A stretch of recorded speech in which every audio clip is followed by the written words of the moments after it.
अस्सलामुअलैकुम जी, कैसे हैं आप सब। रीड विद अक्सर में खुश आमदीद। आज मैं हाजिर खिदमत हूँ अंकबूत बाय नूर राजपूत एपिसोड 10 पार्ट 2 लेकर। तो चलो चलते हैं नॉवल के जानिब। रईस मेंशन में उतरने वाली अगली सुबह सोग में लिपटी हुई थी, क्योंकि रात के किसी पैर बिल्किस बेगम रुखसत सफर बांध गई। रईस के लिए उनकी मौत किसी धमाके से कम नहीं थी। वो तो जैसे सख्ते में चला गया। ये उसकी जिंदगी का सबसे बड़ा नुकसान था कि उसकी माँ बिना कुछ कहे सुने चली गई थी। आखिर क्यों? उसके अपने हमेशा छोड़कर क्यों चले जाते हैं? नम आंखों से वो बार बार बिल्किस बेगम का माथा चूम रहा था। काश वो एक बार उठ जाती, उससे जितने चाहे वादे ले लेती, वो सब पूरा करता। पर काश वो उठ जाती। पूरा शहर रईस मेंशन में उमड़ आया था। शहर की मौजूद हस्तियां, रईस ग्रुप के सभी मुलाजिम, कारोबारी लोग सभी वहाँ मौजूद थे। गाड़ियों की एक लंबी कतार थी और पाँव रखने की जगह नहीं मिल रही थी। सफेद सलवार कमीज में दिलों पर राज करने वाले रईस औरंगजेब के लिए अपने दिल को संभालना दुनिया का सबसे मुश्किल काम था। वो बार बार जरताज को चुप करवा रहा था, जिसकी तबीयत बिगड़ रही थी। रिश्तों के नाम पर उनके पास लंबी चौड़ी फहरिस्त थी, पर अपनों के नाम पर गिने चुने रिश्ते ही बचे थे। उनमें से सबसे मेहरबान हस्ती उन्हें छोड़कर गई थी। नमाज जनाजा इशा के बाद थी। आलमगीर खानदान पहुंच चुका था और उसके साथ ही पुलिस की नफरी जो सिक्योरिटी के लिए थी। उसके अलावा जाजिब लगारी के केस के सिलसिले में वहां पहुंच चुकी थी। मुराद आलम ने रईस के कान में सरगोशी की। एसएचओ खुद आया था। जाजिब लगारी की वीडियो ने सोशल मीडिया पर आग सी लगा दी थी। तोपों का रुख रईस के ग्रुप के जानिब था। जो लोग उसकी डार्क साइड से वाकिफ थे वो जानते थे कि उसके पीछे वही था, जबकि बाकी जाजिब लगारी को ही बुरा भला कह रहे थे। इसकी रोती बिलखती बीवी के बयान लिए जा रहे थे। मीडिया सच्ची झूठी खबरें छाप रहा था। अरूजा साई की तरह रईस की हिफाजत कर रही थी, जबकि मुराद आलम ने बाकी इंतजाम संभाल रखा था। रईस एसएचओ के हमरा मेंशन के पिछले हिस्से में आया। मैं माजरत ख्वाह हूँ मिस्टर औरंगजेब साहब के ऐसे मौके पर आना पड़ा, लेकिन जाजिब लगारी की खुदकुशी ने तहलका मचा दिया है। तोपों का रुख आपकी जानिब है। आपका बयान लाजमी है। एसएचओ को अपनी वर्दी का एहसास था, वरना उसके दिल में रईस का जितना रौब था वो वहाँ कभी न आता। पर ऊपर से अहकामात आए थे। उसे अपनी नौकरी भी प्यारी थी। एसएचओ साहब, आप ये चाहते हैं कि मैं अपनी माँ की मैयत छोड़कर एक धोखेबाज के लिए बयान देता फिरूं? सुर्ख सूजन का शिकार आंखें जैसे शोले उगल रही थी। मुझे एहसास है, लेकिन क्या? जाजिब लगारी की एक गलती पर मैंने करोड़ों का नुकसान सहा। लोगों की बातें सुनी, मैंने उफ तक नहीं की। अब अगर उस धोखेबाज की गलती पकड़ी गई और उसे सुधारने के बजाय उसने मौज को गले लगा लिया, तो मैं क्या करूं? आपका छोटा सा बयान। एसएचओ साहब, वो गरजदार आवाज में बोला और फिर उठ खड़ा हुआ। हाथ पीछे बांधे वो पूरे कद से खड़ा हुआ था। एसएचओ बैठा नहीं रह पाया। औरंगजेब जैसे खानदानों की वजह से पुलिस वाले कभी अपना काम ठीक से नहीं कर पाते। मजबूरन उन्हें बिकना पड़ता है या फिर उन्हें हटना दिया जाता है। यूं तो इलाके के एसएचओ के रईस के साथ अच्छे ताल्लुकात थे, पर इस वक्त वो खुद फंसा हुआ था। आप बिना किसी सबूत के रईस की सल्तनत में दाखिल नहीं हो सकते, ये जानते हैं। फिर भी मैंने आपको इज्जत बख्शी, तो इस इज्जत का एहतराम करें। मैं अपनी बातें दोहराने का कायल नहीं हूँ। वो रईस था जिसकी आवाज में शेर जैसी गरज थी। एसएचओ ने समझते हुए इस बात में सर हिला दिया। वो बिना किसी परमिट के वहाँ नहीं आ सकता था, और तो और बिना किसी सबूत के रईस पर हाथ नहीं डाल सकता था। यहाँ तक के सबूत होते हुए भी उस पर हाथ नहीं डाल सकता था। मिस्टर औरंगजेब, मैं आपकी जज्बात का एहतराम करता हूँ। आप इस वक्त जिस नुकसान से गुजर रहे हैं, इसी नुकसान से जाजिब लगारी का खानदान गुजर रहा है। मुझे उम्मीद है आप जल्द ताउन करेंगे। परेशानी के लिए माजरत ख्वाह हूँ।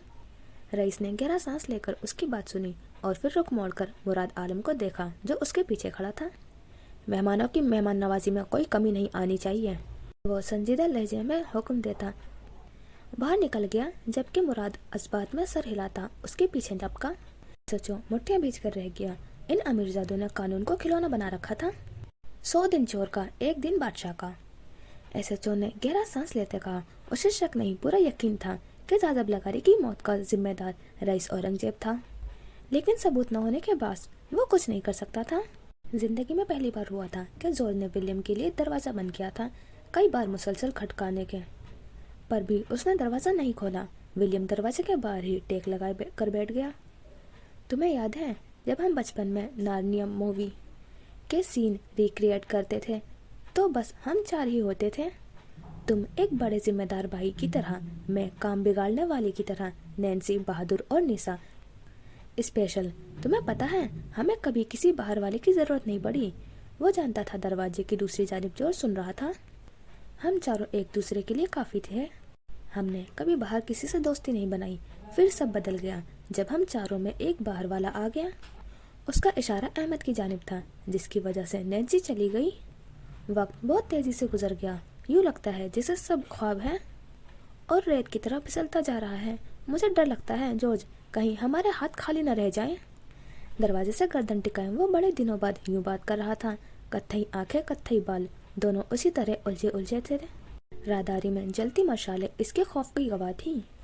यकीन करो, मैं हमें किसी बाहर वाले को नहीं लाऊंगा। तुम्हें जेनी पसंद है, वो तुम्हें ही मिलेगी। तुम जानते हो मैं विलियम हूँ और विलियम जोसेफ अपनी चीजों के अलावा कभी किसी को नहीं देखता।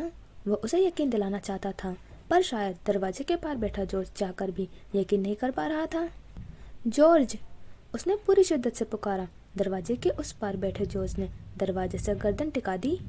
उसका दिल क्या था कि उठकर दरवाजा खोले और विलियम को गले लगा ले, पर वो ये भी जानता था विलियम अब उसके लिए जिंदगी भर का गम बनने वाला था, इसलिए वो बैठा रहा नम आंखें लिए। आज उसे मिस्टर जोसेफ ने हर्ट किया था। आज वो उनकी बेइतनाई बर्दाश्त नहीं कर पा रहा था, या फिर मामला दिल का था, इसलिए तकलीफ ज्यादा थी। मैं डैड को मना लूंगा, तुम परेशान मत हो, सब ठीक हो जाएगा। वो जो जानता था अब कुछ भी ठीक नहीं होगा, वो उसे तसल्ली दे रहा था जो सब ठीक करके रखता था। तुम कहोगे तो मैं दूर चला जाऊंगा, जेनी, और तुमसे, तुम सबसे। तुम जैसा कहोगे वैसा करूंगा, पर प्लीज दरवाजा खोल दो। उसने दरवाजा नहीं खोला। हमेशा उसे मनाने वाला आज खुद नाराज हो गया था। विलियम जाने कितने घंटे बैठा रहा, फिर शिकस्ता कदमों से उठकर अपने कमरे की जानिब बढ़ गया। मोरफील्ड में उतरी ये रात सोमवार थी। लाहौर, दिन 2 बजे। मैनेजमेंट के कमरे में इस वक्त अजीब सी खामोशी छाई थी। लंबी मेज के पार 3 कुर्सियां रखी थी, जिन पर मैनेजमेंट टीम बैठी थी।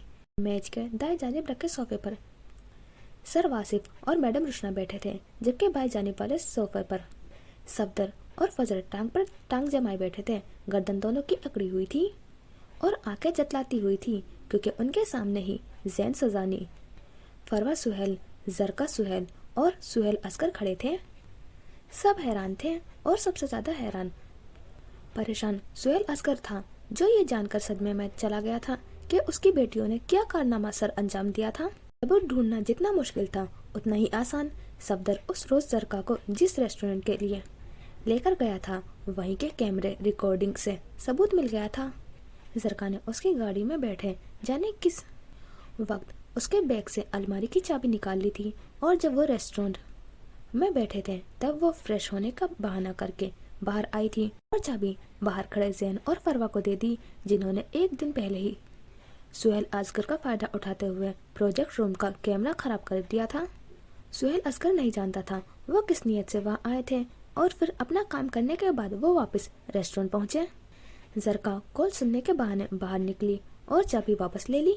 उन्होंने अपनी तरफ से अच्छा प्लान बनाया था और प्लान के मुताबिक सब ठीक हो गया था, पर वो गलती कर गए थे और भूल गए थे कि रेस्टोरेंट के बाहर भी कैमरा लगा था। पैसे वाले आदमी के लिए कैमरे रिकॉर्डिंग चेक करना मुश्किल काम नहीं, और यहाँ सफदर ने अपने बाप का सहारा लिया था। रिकॉर्डिंग में साफ देखा जा सकता था कि जरका ने फरवा को चाबी पकड़ाई थी और डिपार्टमेंट के मेन गेट से उन्हें आते और जाते देखा जा सकता था। जैन सजानी के साथ साथ फरवा सुहेल का चेहरा खफत से सुर्ख पड़ा।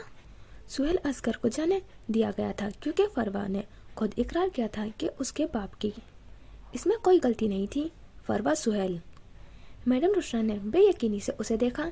फरवा की गर्दन मजीद झुक गई, चेहरा शर्मिंदगी से सुर्ख पड़ गया था, जबकि आंखों में नमी उभर आई। इतनी मेहनत से उसने अपना नाम बनाया था और एक छोटी सी गलती ने उसे डुबो दिया। I am sorry. उसे अपने बाप के सर झुकने पर रोना आ रहा था। ऐसा तो कभी उसने सोचा ही नहीं था कि यूं रुस्वा होने पड़ेगा। जरका के लिए ये कोई बड़ी बात नहीं थी।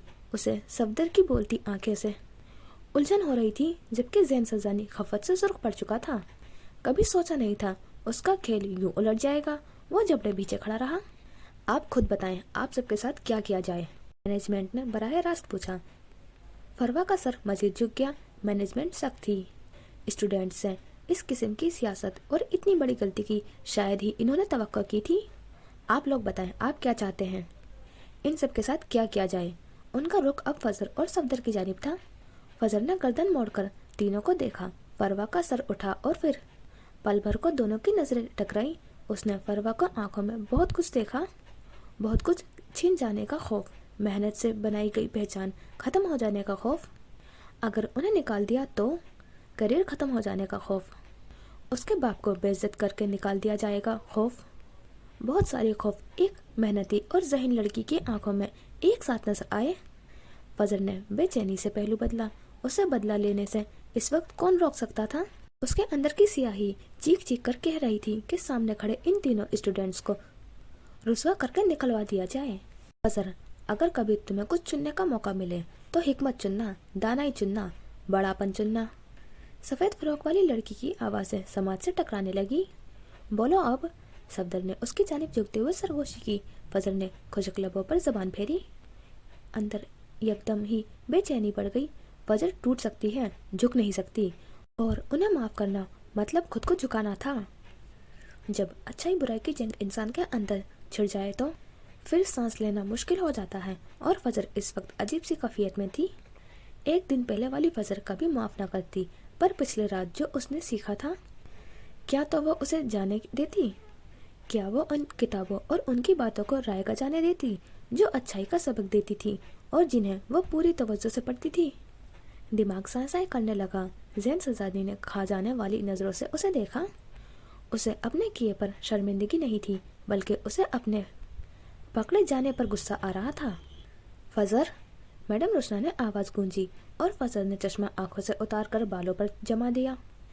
آنکھیں مسلی، سر چکرا گیا تھا، آنکھوں کے سامنے دھند سی چھا گئی تھی۔ حکمت کسی کو اپنے سامنے جھکانے کا نام نہیں ہے، بلکہ حکمت یہ ہے کہ تم اپنی کسی عمل کی وجہ سے اپنی نظروں میں نہ گرو۔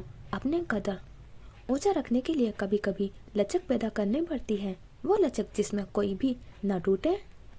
اس نے ایک گہرا سانس لیا۔ بڑا مشکل ہوتا ہے اپنے برے سایوں کو ہرانا، اپنے ڈیمن سے جیتنا۔ اچھائی برائی سب میں ہوتی ہے، وہ پہلے ہی سب کا ٹور خراب کر کے بدلہ لے چکی تھی۔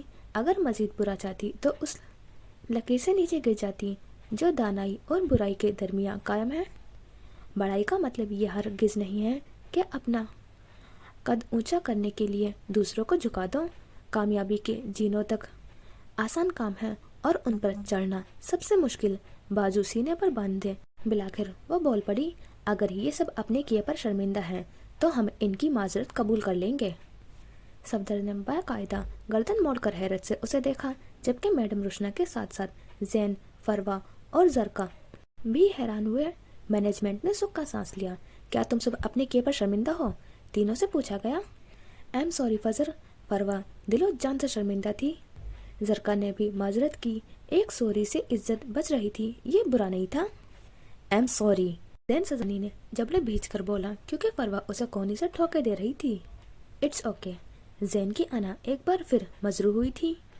اسے نکال دیا جاتا تو ٹھیک تھا، پر فضل نے معاف کر دیا تھا، یہ چانٹا زیادہ زور کا تھا۔ فروا اور جرکا کو بھیج دیا گیا تھا، جبکہ زین سزانی کو سوسائٹی سے سسپینڈ کر دیا گیا تھا۔ یہ مینجمنٹ کا فیصلہ تھا۔ 4 دن بعد پروجیکٹ ایونٹ تھا اور فضل کا پروجیکٹ مکمل ہو چکا تھا۔ میڈم روشنا اس حوالے سے پرسکون تھی۔ کچھ دیر بعد وہ دونوں مینجمنٹ کے آفس سے باہر نکل آئے۔ تمہاری طبیعت ٹھیک ہے؟ بخار تو نہیں ہے؟ صفدر نے اس کی پیشانی چھونا چاہی۔ پرے مرو، فضل نے تھپڑ مارتے ہوئے اس کا ہاتھ جھٹکا۔ کوئی خواب تو نہیں دیکھ رہا؟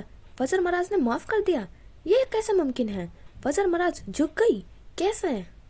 کوئی مجھے سمجھاؤ، میں بے ہوش ہو جاؤں گا۔ وہ اس کے آگے الٹے قدم سر پکڑے چل رہا تھا، بلکہ ڈرامے کر رہا تھا۔ جھکی نہیں ہوں میں۔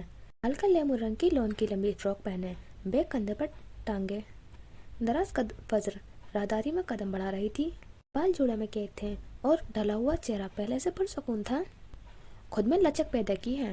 اس کے بعد صفدر کے سر سے گزر گئی۔ چلو پھر اسی خوشی میں گاؤن کی تصویر تو دکھاؤ۔ وہ چوڑا ہوا۔ ایونٹ پر ہی دیکھنا، اس نے تصویر بنائی بھی نہیں تھی۔ ویسے ماڈل کے بارے میں کیا خیال ہے؟ صفدر نے رک کر پوچھا۔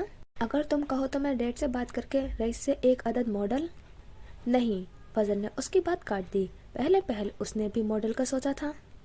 فضر کا پہلا کام فضر کے نام. وہ مسکرائی. دل آج ہلکا ہلکا سا تھا. اپنا آپ کسی پرندے کی طرح لگ رہا تھا جس نے اڑنا سیکھ لیا ہو اور اب وہ آسمان کی وسطوں کو تسخیر کرنے کے لیے تیار ہو. سوچا اپنا پہلا نائٹ میئر خود ہی اوڑھ لوں. یعنی بجلی گرانے کا ارادہ ہے؟ تباہی لانی ہے تو بتاؤ. یہ بجلیاں گرانے والے سستے کام مجھے نہیں آتے. وہ اب کیفے کی اور بڑھ رہے تھے. اسی بہانے ایک عدد ٹھنڈا شربت تو بنتا ہے. وہ بتی سی دکھاتے پھیل گیا. زہر پی لو، فضر نے تب کر کہا. یعنی تم چاہتی ہو تمہارا بھائی بھری جوانی میں مر جائے؟ وہ منہ بسور کر بولا. بھائی وائی نہیں بناتی میں. چہرے کے زاویے بگڑے گئے. میں تو بن جاتا ہوں، وہ اترایا. فضر نے رخ موڑ کر کنکیوں سے اسے دیکھا. بہن بن جاؤ، ویسے بھی کام تمہارے نرگسی آدمیوں والے ہیں. وہ چڑھ کر بولی.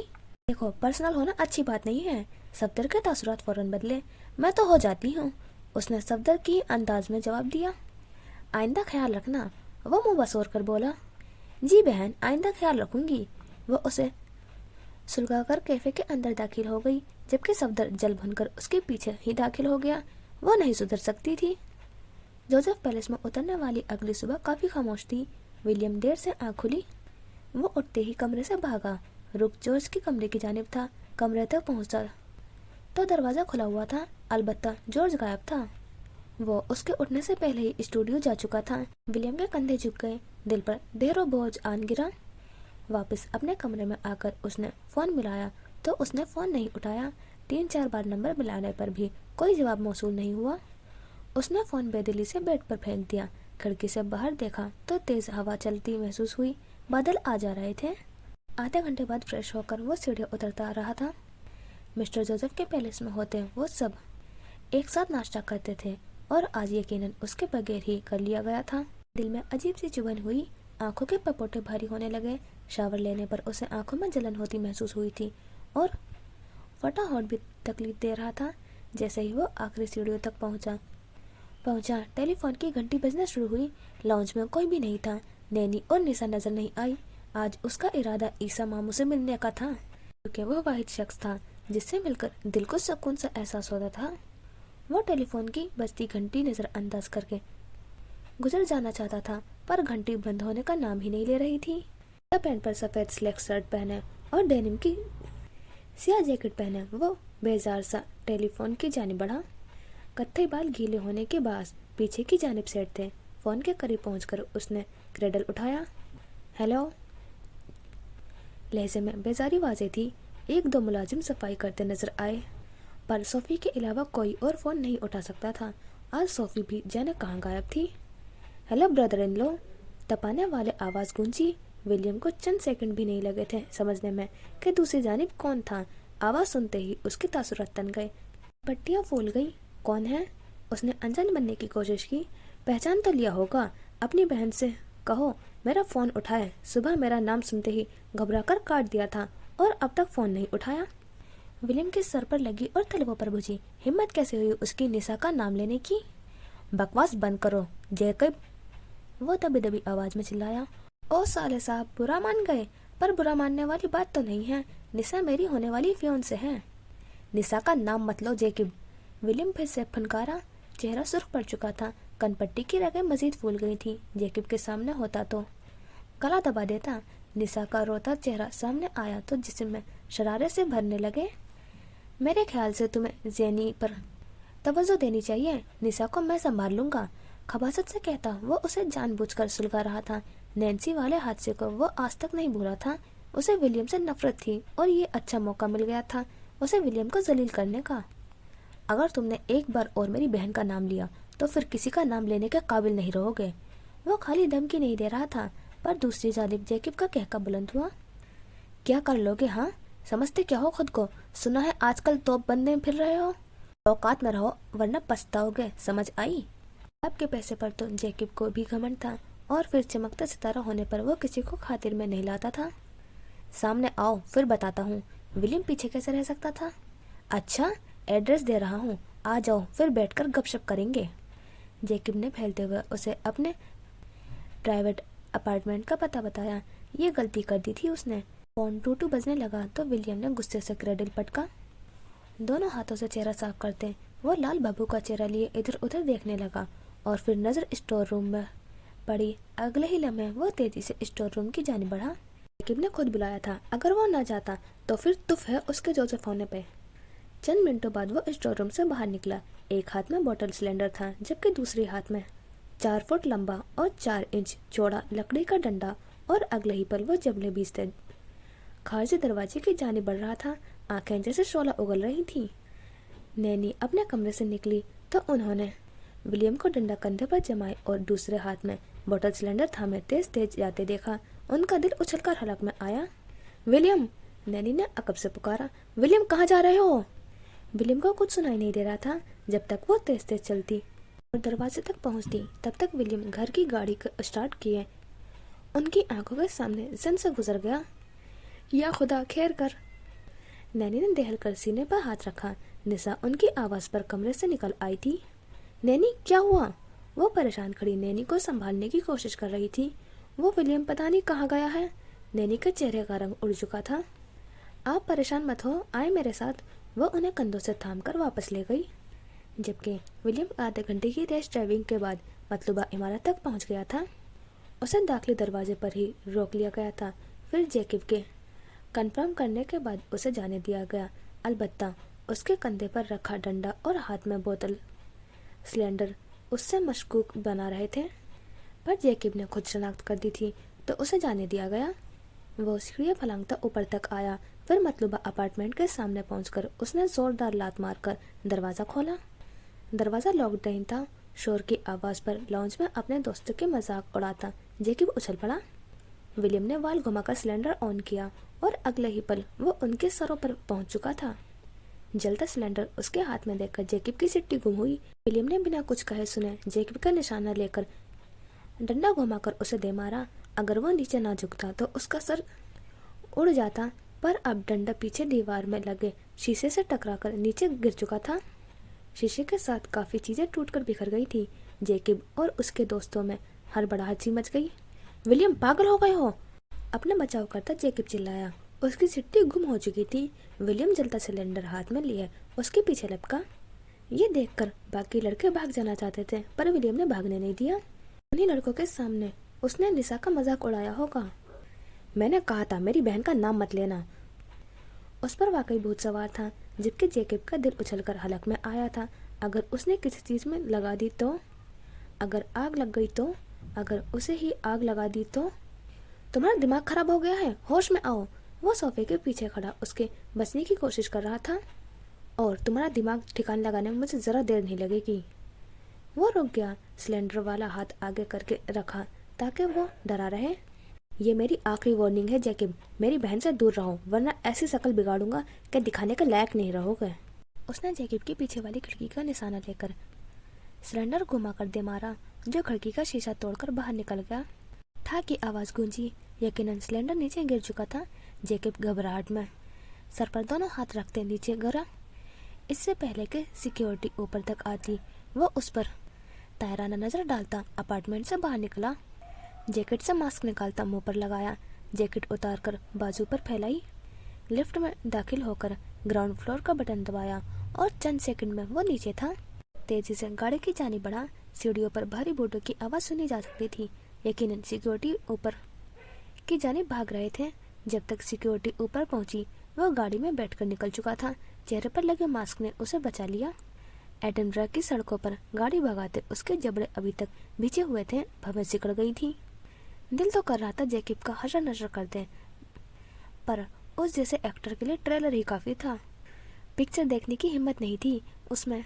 वो खुद तो निकल आया था। पीछे जैकब की हालत हवा निकले गुब्बारे जैसी थी। ब्लड प्रेशर ऊपर चढ़ गया था और दिल की धड़कन नीचे गिर गई थी। हाथ पांव फूल चुके थे।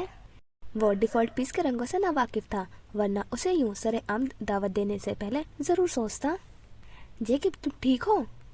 उसके एक दोस्त ने कंधे पर हाथ रखते उसे पानी का गिलास पकड़ाया, जिसे वो गटागट पी गया। अगले ही लम्हे उसके कपकपाते हाथ फोन पर फिसल रहे थे। वो मिस्टर अल्बर्ट का नंबर मिला रहा था। दूसरी बेल पर फोन उठा लिया गया। Hello dad. वो चाहकर भी अपनी आवाज की लर्जिश पर काबू नहीं कर पाया था। अब वो उन्हें विलियम के कारनामे सुना रहा था, पर जरा सा गौर करता तो उसे याद आ जाता कि विलियम को गपशप की दावत उसी ने ही दी थी, पर उसे यह अंदाजा नहीं था कि गपशप डंडे और सिलेंडर से होगी, मुंह से नहीं। बेचारा जैकब। अगले आधे घंटे तक विलियम की गाड़ी सड़कों पर बेवजह घूम रही थी। ना कोई मंजिल थी, ना कोई रास्ता समझ आ रहा था। स्टीयरिंग पर हाथ मारते वो कितनी देर यूं ही घूमता रहा। चेहरा अब तक सुर्ख था, जानता था अब मिस्टर जोसेफ तक उसकी कारनामे की खबर पहुंच चुकी होगी। इसलिए फिल वक्त जोसेफ पेरिस जाना अपने पैरों पर खुद कुल्हाड़ी मारने से जैसा था। कुछ याद आने पर उसने साथ वाली सीट पर रखा फोन उठाया, गाड़ी सड़क से नीचे उतारकर एक जानिब रोक दी। सुरमई एडनबरा के ऊपर बिछा आसमान बादलों से ढक गया था। अब वो जेनी रॉबर्ट का नंबर अनब्लॉक कर रहा था और अगले ही पल उसने जेनी को कॉल मिला दी। पहली बेल पर फोन नहीं उठाया, अलबत्ता दूसरी बेल पर फोन उठा लिया गया था। हेलो, वो भवेश सुकेड़ कर बोला, लेकिन दूसरी जानिब से कोई आवाज न उभरी। खामोशी छाई रही। हेलो, इस बार वो जरा गुस्से से बोला, मैं ख्वाब देख रही हूँ, यह हकीकत भी इस कदर खूबसूरत हो सकती है। जेनी की खूबसूरत आवाज गूंज गई। डरावना ख्वाबों से बचकर रहे मोहतरमा, वरना आंखों से नफरत हो जाएगी। उसने तंज का तीर चलाना जरूरी समझा। कहे मिस्टर विलियम जोसेफ, कैसे याद किया? उसके तंज को हवा में उड़ाते वो उसी लहजे में बोली, ये बताने के लिए कि मेरे भाई को हर्ट मत करना। जेनिफर रॉबर्ट, वो बिना किसी लगी लिपटी के बोला। आज से पहले जेनिफर नाम कभी इतना खूबसूरत नहीं लगा। अदाए बेनियाजी से विलियम का खून जला गई। प्रोडक्शन हाउस के सेट पर आज शूटिंग चल रही थी। जेनी के चंद सीन थे जिन्हें शूट किया जा रहा था। कैमरा लाइट एक्शन की मौजूदगी में वो अपना सीन छोड़े उसका फोन सुन रही थी, जो फोन पर मोहब्बत की बातें तो हरगिज नहीं कर रहा था। मसरूफ सा जॉर्ज उससे कुछ फासले पर टीम को हिदायत दे रहा था। वो आज काफी संजीदा था। उसने जेनी को एक नजर भी नहीं देखा था, अलबत्ता जेनी उसकी सुर्ख मुतवरम आकर देख सकती थी। जॉर्ज के लिए उसे कैमरे में देखना भी काफी मुश्किल था, पर वह अपने दिल को अपने काम के दरमियान नहीं ला सकता था। मैं मजाक नहीं कर रहा जेनी, मैं भी नहीं।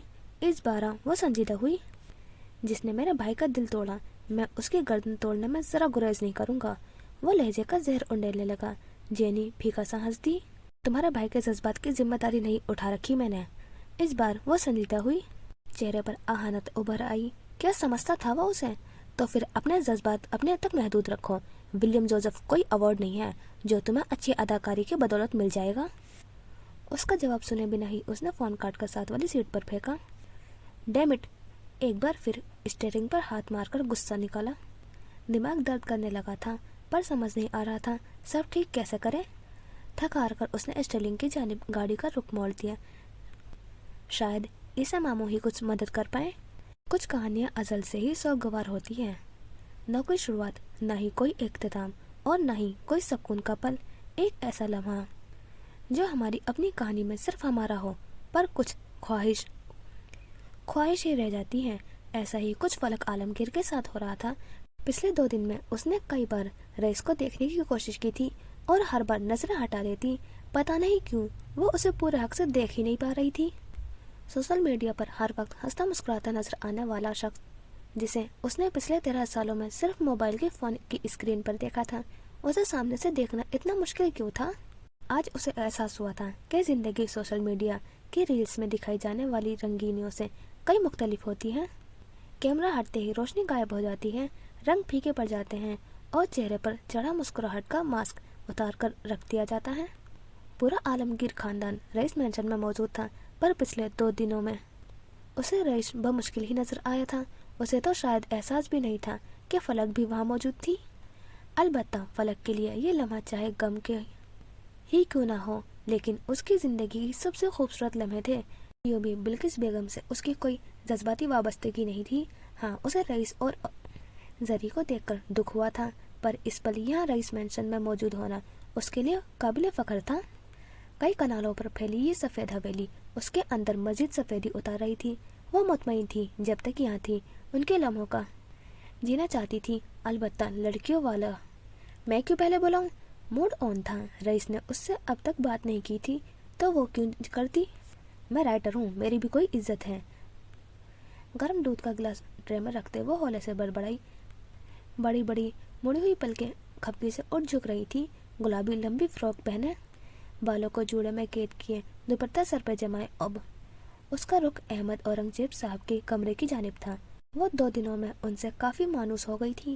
ان کی دیکھ بھال کے لیے گھر میں نرس موجود تھی، لیکن آج کل وہ خود اپنے ہاتھوں سے انہیں دوا دے رہی تھی۔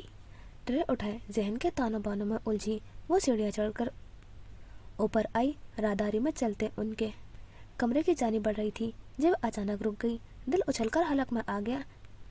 سفید دیواروں میں نصب سفید شیشوں والی راہداری میں سامنے سے رئیس چلتا آ رہا تھا۔ وہ شاید انہی کے کمرے سے لوٹا تھا۔ رنگ کے ٹراؤزر اور کافی رنگ کی ڈھیلی سی شرٹ پہنے وہ سپاٹ چہرے کے لیے آگے بڑھ رہا تھا۔ فلک تو جیسے ساکت ہو گئی تھی، نہ قدم آگے بڑھا سکتی تھی اور نہ واپس کی جانے کی ہمت تھی۔ اگر پلٹی تو وہ اسے دیکھ لیتا اور اسے نظر انداز کر کے آگے بڑھنا بہت مشکل تھا۔ خوبصورت چہرہ سرخ پڑ گیا تھا، ہتھیلیوں میں پسینہ اتر آیا تھا۔ وہ جس کے نام کے اتنے خواب دیکھ رکھے تھے، اسے یوں روبرو پا کر دل کیسے نہ دھڑکتا۔ وہ لمحہ بہ لمحہ قریب ہو رہا تھا۔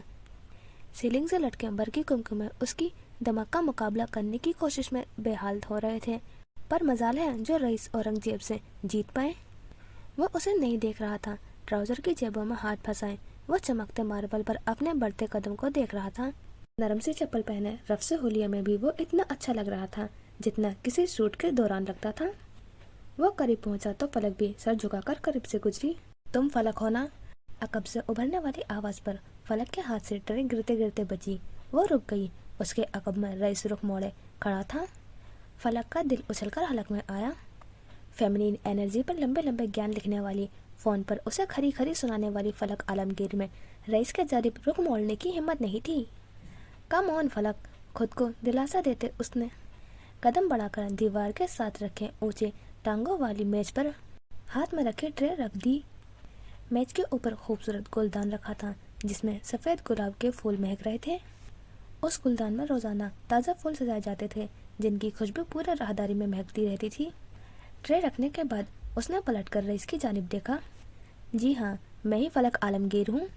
گردن کھڑی کرنے کی کوشش کی، پھر بھی رئیس کو دیکھنے کے لیے اسے گردن مزید اونچی کرنی پڑی۔ وہ اچنبے سے اسے دیکھ رہا تھا۔ فون پر اتنی باتیں کیسے سنا لیتی ہو؟ تم تو بچی ہو۔ پتا نہیں اس نے تبصرہ کیا تھا یہ بے عزتی۔ فلک کا چہرہ خفت سے سرخ پڑ گیا۔ بچی نہیں ہوں میں، 23 سال کی ہوں۔ رئیس کے چہرے پر نظریں جمانے کی کوشش کی جو واقعی حیرانی سے اسے دیکھ رہا تھا۔ کن پٹی کے قریب چمکتے وہ چند سرمئی بال نہ ہوتے تو یقیناً لوگ اس کی عمر کا دھوکہ کھا جاتے۔ اور میں 39 کا ہوں۔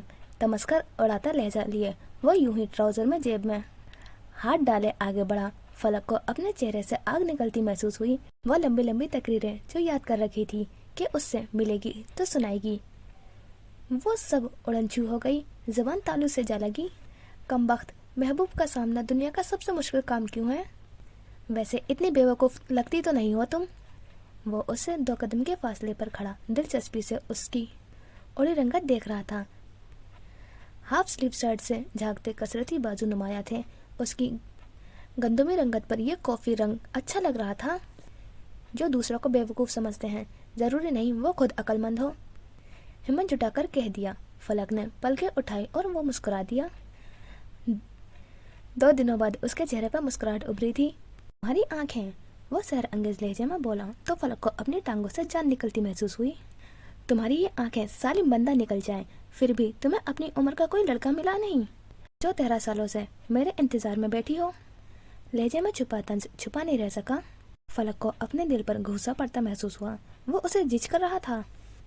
میں رشتوں کو عزت دینے والے خاندان سے ہوں، ان کا تماشا بنانے والوں میں سے نہیں۔ دل دکھا تو زبان نے کڑوا ہونا ضروری سمجھا۔ رئیس نے لب بھیج کر اسے دیکھا۔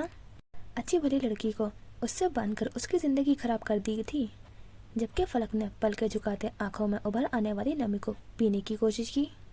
اس نے کبھی نہیں سوچا تھا وہ رئیس سے یوں ملے گی۔ وہ تو اپنی پہچان بنا کر ہی اس کے سامنے آنا چاہتی تھی۔ ڈونٹ ویسٹ یور لائف فلک۔ ہاتھ بڑھا کر نرمی سے اس کے بال کو چھوا اور فلک کی آنکھیں اگلے ہی پل آنسوؤں سے بھر گئی۔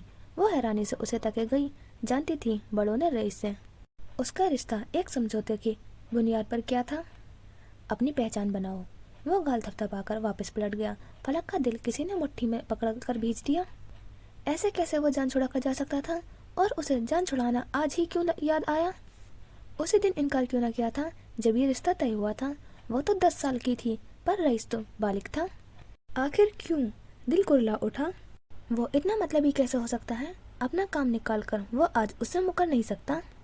वो कदम उठाता दोबारा जा रहा था और फलक का दिल डूब गया था। पर अगले ही लम्हे उसकी लर्जती आवाज उभरी। आपको लगता है अपनी पहचान बनाने की खातिर किसी दूसरे की पहचान छीन लेना अखलाकियात में आता है? बाजू सीने पर जमा लिए। यूं तो फिर यूं ही सही, आज हिसाब बराबर का होना चाहिए। रईस रुक गया, भवें सुकड़ गई। उसने रुख फेर कर कंधे उचकाए ताकि वो अपनी बात की वजाहत करे। 13 साल पहले इनकार क्यों नहीं किया आपने? दिल जल रहा था, वो जल रही थी। उसकी जानिब कदम बढ़ाए और फिर सामने आन खड़ी हुई। रईस ने बड़ी बड़ी आंखों वाली उस लड़की को देखा जो गुलाबी फ्रॉक में गुलाबी फूल लग रही थी। कोई भी आम व खास शख्स उस जैसी लड़की को कभी न ठुकराता। वो तो मोहब्बत के लिए बनी थी। पर रईस, वो तो अनकबूत था और अनकबूत की कोई लव स्टोरी नहीं होती, बिल्कुल वैसे ही जैसे उसके फेवरेट स्पाइडरमैन की नहीं थी। 13 साल पहले जामशोर क्यों आए थे आप? वो उसकी आंखों में आंखें गाड़ कर खड़ी थी। उसकी आंखें उसके जख्मी दिल का हाल बयां कर रही थी। रईस ने नजरें उसकी नाक की लौंग पर जम गई। रेशमी दुपट्टा सर से ढलक गया। शहद रंग घुंघराले बालों में उसका खूबसूरत चेहरा मजीद वाज़ेह हुआ गया। 13 साल पहले क्यों ना इनकार किया आपने? सिर्फ इसलिए कि इनकार के बदले आपको कुछ ना मिलता? लहजे में तमस्कर था और आंखों में नमी। वो सरापा सवाल थी। अगर आप इतने ही गैरतमंद थे तो तब इनकार करते, लेकिन नहीं। अपनी डूबती दुनिया बचाने के लिए आपने मुझे इस्तेमाल किया। यह हक किसने दिया आपको? होंठ बीचकर आंसू जब्त करना चाहे रईस को लगा आंसू किसी भी लम्हे पलक पर बाढ़ तोड़कर गालों पर बह निकलेंगे, और वही हुआ। एक मोटा आंसू उसके सुर्ख रुखसार पर बह निकला था। रईस की नजरें उसी आंसू पर फिसलती गईं। ओह! अगले ही पल रईस ने जरा सा उसकी जानिब झुकते हाथ उठाया और शहादत की उंगली से उसके रुखसार पर बहता वो आंसू चुन लिया। बेक वक्त इतना मेहरबान और जालिम कैसे हो सकता है? बड़ी बड़ी आंखें मजीद फैल गईं। मुझे रोती लड़कियां जरा पसंद नहीं। उंगली की पोर पर चमकता उसका वो आंसू रईस ने झटके से हवा में उछाल दिया। फलक धक धक करता दिल लिए उसे देखती गई। हाथ दोबारा ट्राउजर की जेब में डाल लिया। जाओ और सो जाओ, जल्द तुम इस रिश्ते से आज़ाद हो जाओगी। वो उसका दिल कुचलता पलट गया। फलक के लिए उसकी ये बात किसी खंजर की वार से कम नहीं थी। वो मुंह भींचे खड़ी रही, आंखों में बेयकीनी ही बेयकीनी थी। आज़ाद कर देगा? कैसे? क्यों? किसने हक दिया उसे? अनचाहे रिश्ते में बांधने का हक घर वालों को किसने दिया था, और उस रिश्ते को ख़त्म करने का हक उसे किसने दिया था? रईस औरंगजेब साहब। इस बार उसकी आवाज़ ऊंची थी, आंखों में गुस्से की आमेजिश थी। आप एक झूठे इंसान हैं, बुज़दिल और बेरहम, जिसे सिर्फ अपनी जात से मतलब है। वो रुक गया पर पलटा नहीं, नजरें पैर के अंगूठे पर जमाए खड़ा रहा। झूठ कहते हैं सब कि रईस औरंगजेब रिवायत से जुड़ा इंसान है। अगर ऐसा होता तो आप मुझे यूं डिसऑन ना करते, पर हकीकत तो यह है कि आपको रिवायत से कोई ताल्लुक नहीं। आपके नज़दीक अगर कुछ अहम है तो वो आपकी दुनिया है, सिर्फ आपकी ज़ात। फलक तो शिद्दत ज़ब्त से फट पड़ी थी। वो होले से हंस दिया। फलक ने सही पहचाना था। उसे वाकई किसी रिवायत से कोई फ़र्क नहीं पड़ता था। अगर उसे फ़र्क पड़ता था तो अपने नाम से, अपनी पहचान से। तो फिर अपनी पहचान बनाओ मोहतरमा। रोते बिलखते तवज्जो के तलबगार लोगों से नफरत है मुझे। बिना मुड़े जहर खुंद लहजे में कहता वो तेज तेज कदम उठाता दूर होता गया और फिर राहदारी के आखिर में मुड़ गया। उसने पलटकर देखना गवारा नहीं किया। आलमगीर हवेली होती तो वो फूट फूट कर रो देती, लेकिन यहाँ रईस मेंशन में रोना उसे अपनी तौहीन लगा। मेज पर रखा दूध का गिलास ठंडा हो चुका था। वो आस्तीन से आंसू पोंछती ट्रेरिक की जानिब मुड़ी और उसे उठाकर वापस पलट गई। दूध दोबारा गर्म करना था।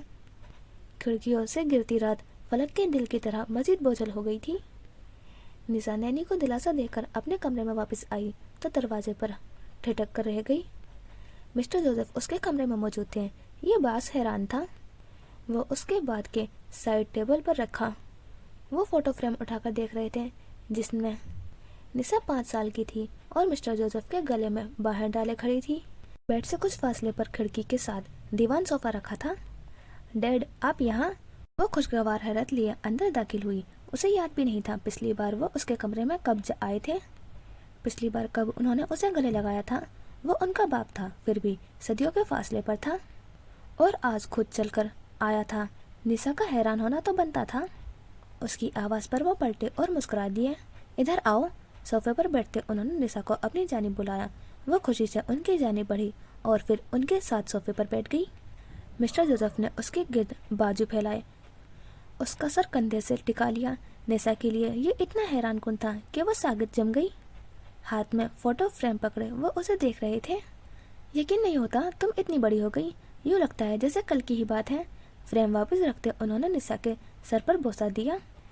نسا پر تو آج حیرتوں کے پہاڑ ٹوٹ رہے تھے، وہ تو کچھ بول ہی نہیں پائی۔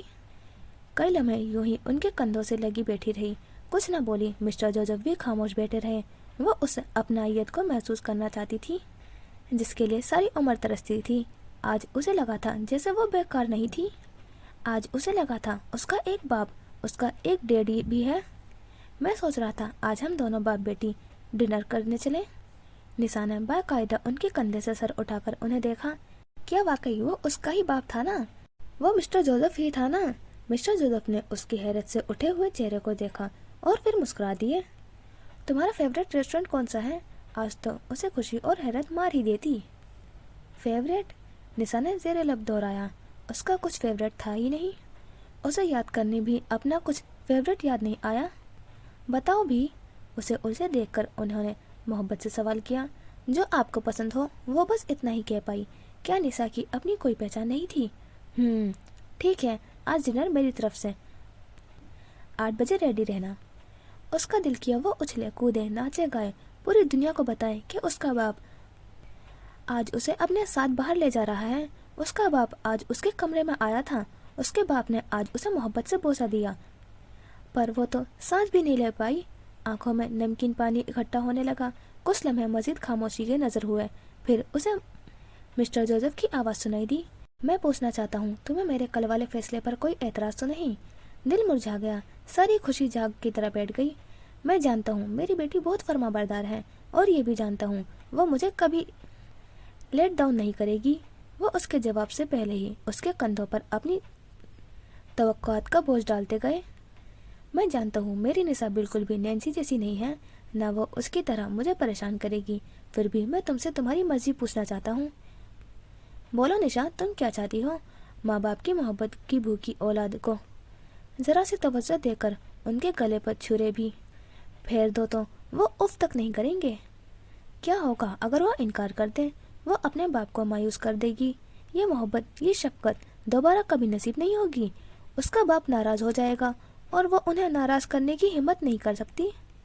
دل دکھاتا، پر اس نے چہرہ اٹھا کر بس اتنا ہی بولا، مجھے کوئی اعتراض نہیں ہے۔ وہ زبردستی مسکرا دی۔ دل مر گیا۔ اپنی ذات پر اس نے اپنے باپ کی محبت کو فوقیت دی۔ اب اسے ساری عمر اپنے باپ کی توقعات کا بوجھ اٹھانا تھا، ساری عمر اسے یوں ہی زبردستی مسکرانا تھا۔ دل کو رلانے لگا تھا۔ اس نے دل کو تھپک کر سلا دیا۔ مجھے تم پر فخر ہے نسا، آج تم نے ثابت کر دیا کہ ایک عظیم ماں کی بیٹی ہو۔ نسا کی گردن پر چھری پھر گئی، خون بل بل بہنے لگا اور وہ اف تک نہ کر پائی۔ کاش اس کی ماں زندہ ہوتی تو شاید وہ اپنا درد سنا پاتی، پر یہاں اس کا ہمدرد کوئی نہیں تھا۔ وہ کسی سے کچھ نہیں کہہ سکتی تھی، کیونکہ اسے ایک اچھی بیٹی بننا تھا، اسے اپنے باپ کی فخر کو قائم رکھنا تھا، اسے ایک عظیم ماں کی بیٹی ہونے کا فرض نبھانا تھا۔ اسے ولیم کا خیال آیا، اسے جب پتہ چلے گا تو کیا رد عمل ہوگا۔ پھر اس نے جھٹ دیا، ولیم اسے اپنے باپ سے زیادہ عزیز تو نہیں تھا۔ مسٹر جوزف کچھ دیر بیٹھے رہے اور پھر اسے وقت پر تیار رہنے کا کہہ کر اٹھ کھڑے چلے گئے۔ وہ بندہ جانتا تھا کس اولاد کو کیسے بیڑیاں ڈالنی ہیں، یوں ہی تو نہیں اسٹار لائٹ جیسے پروڈکشن ہاؤس کا مالک بن گیا تھا، یوں ہی نہیں تو شوبس انڈسٹری پر چھایا ہوا تھا۔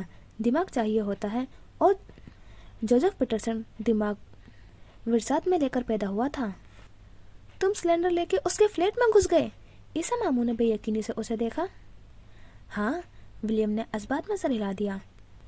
ندی کے کنارے پتھروں کے اوپر بیٹھے وہ دونوں آج جو ولیم نے کیا تھا اسے ڈسکس کر رہے تھے۔ تم نے اسے ڈنڈے سے مارا؟ اس بار انہوں نے رخ موڑ کر تائرانہ نظروں سے اسے دیکھا، یوں جیسے یقین کرنا چاہ رہے ہوں وہ اتنا خطرناک کب سے ہو گیا تھا۔ میں نے اسے مارا نہیں، بس ڈرایا ہے، کافی حد تک پرسکون ہوتے ہوئے ولیم نے بھوے اچکاتے کہا۔ یہ اس کا انداز تھا، بھوے اچکانے کا۔ ہر سوال جواب میں، ہر شرارت اور ڈرامے کے بعد وہ بھوے اچکا کر बड़ी इल्जामा हो जाता था। तुम्हें कुछ और नहीं मिला था? एक और सवाल, मुझे स्टोर रूम में सबसे पहले यही 2 चीज नजर आई। होने वाले बहनोई को कौन डराता है? मजीद सवाल। इस बार उन्होंने उर्दू में कहा। लहजे में तासुफ था। विलियम का एक दूसरा शौक नित नई जबान सीखना था और वो आजकल उनसे उर्दू सीख रहा था। कुछ कुछ जुमले और बातें उसे समझ आने लगी थी। और मैंने जेनी से भी कहा है कि मेरे भाई का दिल तोड़ने वाले की मैं गर्दन तोड़ दूंगा। उसने गर्दन अकड़ा कर अपना कारनामा सुनाया, यूं जैसे वाकई गर्दन तोड़ देगा। क्या खा रहे हो आजकल बरखुरदार? ईसा मामू ने वाकई उसकी पेशानी को छुआ। कहीं बुखार तो नहीं? विलियम ने खफगी से उन्हें देखा, जिनकी चेहरे पे शरारत नुमाया थी। सीरियसली, मेरी यह हालत बुरी हो चुकी है और आपको मजाक सूझ रहा है? कत्थई आंखों में खफगी उभरी। मुझे लगा था तुम अपनी माँ जैसे हो, पर तुम तो दूसरे जोसेफ निकले। अब महल जाकर टांगे तुड़वाने की तैयारी पकड़ो। जोसेफ तुम्हें सस्ते में नहीं छोड़ेगा। उन्होंने तासुब से कहते हकीकत से पर्दा उठाना चाहा। क्या यार ईसा मामू, डरा क्यों रहे हैं? मुझे अपनी टांगों से ज्यादा अपने भाई बहनों की खुशियाँ अजीज हैं। उलझे बालों में हाथ फेरते उसने खुद को सुलझाने की कोशिश की। लेकिन मुझे क्यों महसूस हो रहा है कि बात कुछ और है। अगर वो लड़की तुम्हें पसंद करती है तो तुम उसे अपने भाई के लिए कैसे राजी कर सकते हो? नदी का बहता पानी विलियम के असबाब पर सुकून करने की कोशिश कर रहा था। जरूरी नहीं वो जॉर्ज से शादी करे, पर मैं उससे शादी नहीं कर सकता। जॉर्ज बहुत हर्ट होगा और वैसे भी वो मुझे नहीं पसंद और शादी एक बहुत बड़ी जिम्मेदारी है। तब तक नहीं करूँगा जब तक निभा ना सकूं। ईसा मामू ने उसके मुंह की बात उचक ली। विलियम पल भर को ठिठका। आपके नजदीक शादी क्या है? ये सवाल पूछते उसका दिल जाने क्यों धक धक कर रहा था। वो कागज का टुकड़ा बेसाख्ता याद आया था और उसके साथ ही फजर मराज भी। दिल में अजीब सी हलचल हुई थी। अल्लाह को हाजिर नाजिर जानकर गवाहों की मौजूदगी में किसी को दिलो जान से कबूल करके ये अहद करना का नाम है कि हमेशा एक दूसरे का लिबास बने रहेंगे। क्या तुम्हें फजर मराज अपने अकद में कबूल है? समाज से एक जानी पहचानी आवाज टकराई। कबूल है, कबूल है, कबूल है। उसकी अपनी आवाज फिजा में रक्स करने लगी। मिली जुली आवाजें किसी हथौड़े की मानिंद उसकी समाज से टकराने लगी। ईसा मामू कुछ कह रहे थे पर विलियम सुन ही नहीं रहा था। उसके चारों जानिब धुआं उठने लगा था। आसपास का खूबसूरत नजारा भयानक मंजर पेश करने लगा। विलियम चुप क्यों हो? बताओ उन्हें कि तुमने भी ये सब कबूल कर चुके हो। तुमने भी किसी का लिबास बनने का अहद किया है। बताओ उन्हें कि तुम शादीशुदा हो। बताओ एक खूबसूरत लड़की जिसका कोई वली नहीं है, वो विलियम वली के नाम पर बेटी है। बताओ विलियम जोसेफ, बताओ। सरसराते लिबास वाली नैन्सी जाने कहाँ से वारिद हुई। वो हलक के बल चिल्ला रही थी और उसकी चीखें इसी हथौड़े के मानिंद थी। विलियम दोनों हाथों से सर थामे नीचे झुका। यूं लगा जैसे खोपड़ी हिल गई हो। वली, तुम ठीक हो? ईसा मामू परेशानी से उसकी जानिब झुके। बताओ उन्हें विलियम जोसेफ, बताओ कि तुम एक बुज़दिल इंसान हो। तुम अपनी बीवी को ऑन नहीं कर सकते। सफेद कपड़ों वाली फजर मराज नदी के बीचों बीच खड़ी थी। विलियम को यूं लग रहा था जैसे कोई ड्रिल मशीन दिमाग में चल रही हो। दर्द की शिद्दत से उसका चेहरा सुर्ख पड़ गया था। वो घुटनों के बल झुका दोनों हाथों से सर थामे खौफजदा निगाहों से नदी के बीचों बीच खड़ी फजर को देख रहा था। सफेद सूट पर जगह जगह कीचड़ लगा था। वो जख्मी थी और उसे भी जख्मी करने आई थी।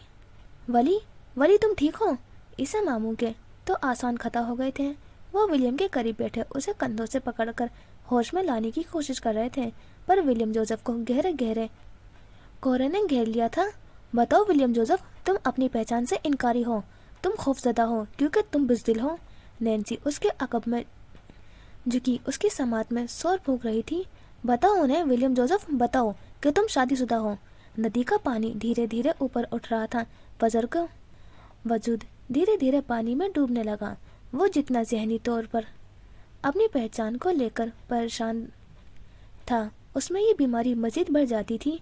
पर विलियम जोसेफ ने कभी अपने दर्द का ढिंडोरा नहीं पीटा। वो अपनी तकलीफ अपने तक रखता था। ये उससे काफी सालों से सीख लिया था। वो अपनों को अपनी वजह से परेशान नहीं देख सकता था। उसे फोबिया था। बचपन से ही उसने अपनी जहनी हालत की वजह से अपनों को डिस्टर्ब किया था और पिछले कई सालों से उसने ये तकलीफ खुद तक रख ली थी। जब ये तकलीफ बर्दाश्त से बाहर हो जाती तब वो किसी सफर पर निकल जाता था, पर अब हालात ऐसे थे कि वो जब सब छोड़कर नहीं जा सकता था, इसलिए वो एकदम ही सब बिखरने लगा। उसकी बीमारी बहुत अजीब थी। महीनों तक वो बिल्कुल ठीक रहता था, जैसे कभी कुछ हुआ ही ना हो। पर अचानक कोई याद, कोई बात, कोई मंजर उसे घसीटकर गहरी धुंध में फेंक देता। उस पल भी उसके साथ यही हुआ था। William Joseph! फजर और नैन्सी की मिलीजुली आवाजें गूंज गईं। पंखे से लटकती उफक की लाश उसकी तस्वुर के पर्दे पर लहराई। उसने अपना सर भेज लिया। नैन्सी की लाश झूलों की दरमियां लटक रही थी। नहीं, वो दर्द से बिलबिला उठा। उसके सामने ही फजर धीरे धीरे गर्दन तक पानी में डूब गई। चारों जानिब कोहरा ही कोहरा था, धुंध ही धुंध, और कुछ नजर नहीं आता था। वो उठकर भागना चाहता था, वो फजर को बचाना चाहता था, पर पैर जैसे जमीन ने जकड़ लिए थे। वो सुर्ख चेहरा लिए तकलीफ की शिद्दत से बिलबिला उठा, और फिर उसने देखा फजर मुकम्मल डूब गई। उसकी आंखों के सामने ही नदी उसे निकल गई। फजर! उसके हलक से उभरने वाली चीख बेसाख्ता थी, और फिर जैसे सख्ता टूट गया। विलियम, वली, क्या हो गया है तुम्हें? ईसा मामू ने उसे पूरी कुव्वत से झंझोड़ा। विलियम ने आंखें झपकते चारों जानिब देखा। कोहरा छट गया था। शफाफ नदी पुरसुकून सी बह रही थी। उसका पूरा वजूद पसीने में भीग गया था। थूक निकलते उसने ईसा मामू को बेयकीनी से देखा। उसकी आंखों में नमी थी, तकलीफ थी, वो तकलीफ जो पहली बार ईसा मामू के सामने आई थी। वो चाहकर भी नहीं छुपा पाया था। क्या हुआ है? तुम ठीक हो? वो उसका गाल थपथपाते पूछ रहे थे। विलियम ने असबात में सर हिला दिया। ईसा मामू ने आगे होते उसे गले से लगा लिया, और विलियम उनके कंधों पर थोड़ी टिकाते अपनी बेबसी पर तड़प कर रह गया था। क्यों? आखिर क्यों वो एक नॉर्मल जिंदगी नहीं जी सकता था? अनकबूत के फैले जाल में वो फंसा हुआ था। फिर कैसे वो अपनों की उम्मीद पर पूरा उतर पाता? आखिर कैसे? कभी कभी जिंदगी हमें हंसने की इतनी बड़ी सजा दे देती है कि हम हंसने से डरने लगते हैं। फजर के पिछले 2 दिन तकरीब की तैयारी में गुजरे थे। यूं तो ये कोई प्रोफेशनल फैशन शो नहीं था जहां उसे रैंप वॉक करनी थी, लेकिन फिर भी एक सेहर अंगेज गाउन को अगर बेहतरीन तरीके से पेश ना किया तो इसका फायदा क्या? चुनांचे उसने 2 दिन घर में खूब प्रैक्टिस की, चलने की, खड़े होने की, इस अंदाज में कि पूरा तवज्जो उसके डिजाइन पर रहे, कोई उसे ना देखे। उसे पहली बार एहसास हुआ था कि वो एक अच्छी डिजाइनर बन सकती थी, पर यह मॉडलिंग उसके बस का काम नहीं था, और ना ही उसे कभी करना था। वो अपनी पहचान अपने काम से बनाना चाहती थी, अपने हुस्न से नहीं। और आज आखिर वो दिन आ ही गया था जब पूरा डिपार्टमेंट एक अलग ही मंजर पेश कर रहा था। ग्राउंड को मुकम्मल तौर पर बड़े हॉल में बदल दिया गया था। बेहतरीन नक्शों के साथ लंबी स्टेज बनाई गई थी जहां सभी स्टूडेंट्स अपना काम पेश कर पाते। स्टूडेंट्स की मेहनत देखी जा सकती थी। एक से बढ़कर एक बेहतरीन डिजाइन, एक बेहतरीन दिमाग ऊंची उड़ान भरने को तैयार बैठा था। प्रोजेक्ट रूम में खलबली सी मची हुई थी, और फजर उस वक्त मैडम रुशना के ऑफिस में थी। सभी सुपरवाइजर अपने अपने ग्रुप को पूरी तरह सपोर्ट कर रहे थे। सबकी यही ख्वाहिश थी कि उनके स्टूडेंट आगे जाएं। फजर आईने के सामने बैठी अपने सामने रखे ढेर सारे फैशन पेंट और मेकअप को इस्तेमाल करते अपने चेहरे पर पेंट कर रही थी। ये एक तरह का मेकअप ही था जो उसने पिछले चंद दिनों में सीखा था, क्योंकि मेकअप आर्टिस्ट एक मेकअप के लाखों मांग रही थी, और फिर वक्त उसने जॉब छोड़ रखी थी। चुनांचे मेकअप आर्टिस्ट पर लानत भेजते वो खुद ही हाथ पांव चलाने का फैसला किया, जो किसी हद तक कामयाब रहा था। बड़ी बड़ी फैशन और टेक्सटाइल कंपनियां जो मौजूद थी वो तशरीफ ला चुकी थी। रईस की गाड़ी पार्किंग एरिया में आकर रुकी। उन्हें बेहतरीन तरीके से खुश आमदीद कहा गया और हाल के अंदर तक ले जाया गया। शाले की लॉन्च चंद दिनों आगे कर दी गई थी। ये पहली बार हुआ था कि रईस ग्रुप का कोई प्रोजेक्ट मुलतवी हुआ था, क्योंकि वजह बिल्किस बेगम की नागहानी मौत थी। अलबत्ता वादे के मुताबिक वो इस तकरीब से इनकार नहीं कर सकता था, इसलिए वक्त निकालकर वो अपनी टीम के साथ पहुंचा। उसके एक जानिब अरूजा तो दूसरी जानिब मुराद आलम थे। रईस ग्रुप के अलावा लक्स और स्टाइल जैसी कंपनियों के POCS भी मौजूद थे। अलबत्ता रईस खुद आया था, तो उसने सैकड़ों फैशन शोज अटेंड करने के अलावा स्पॉन्सर भी किए थे।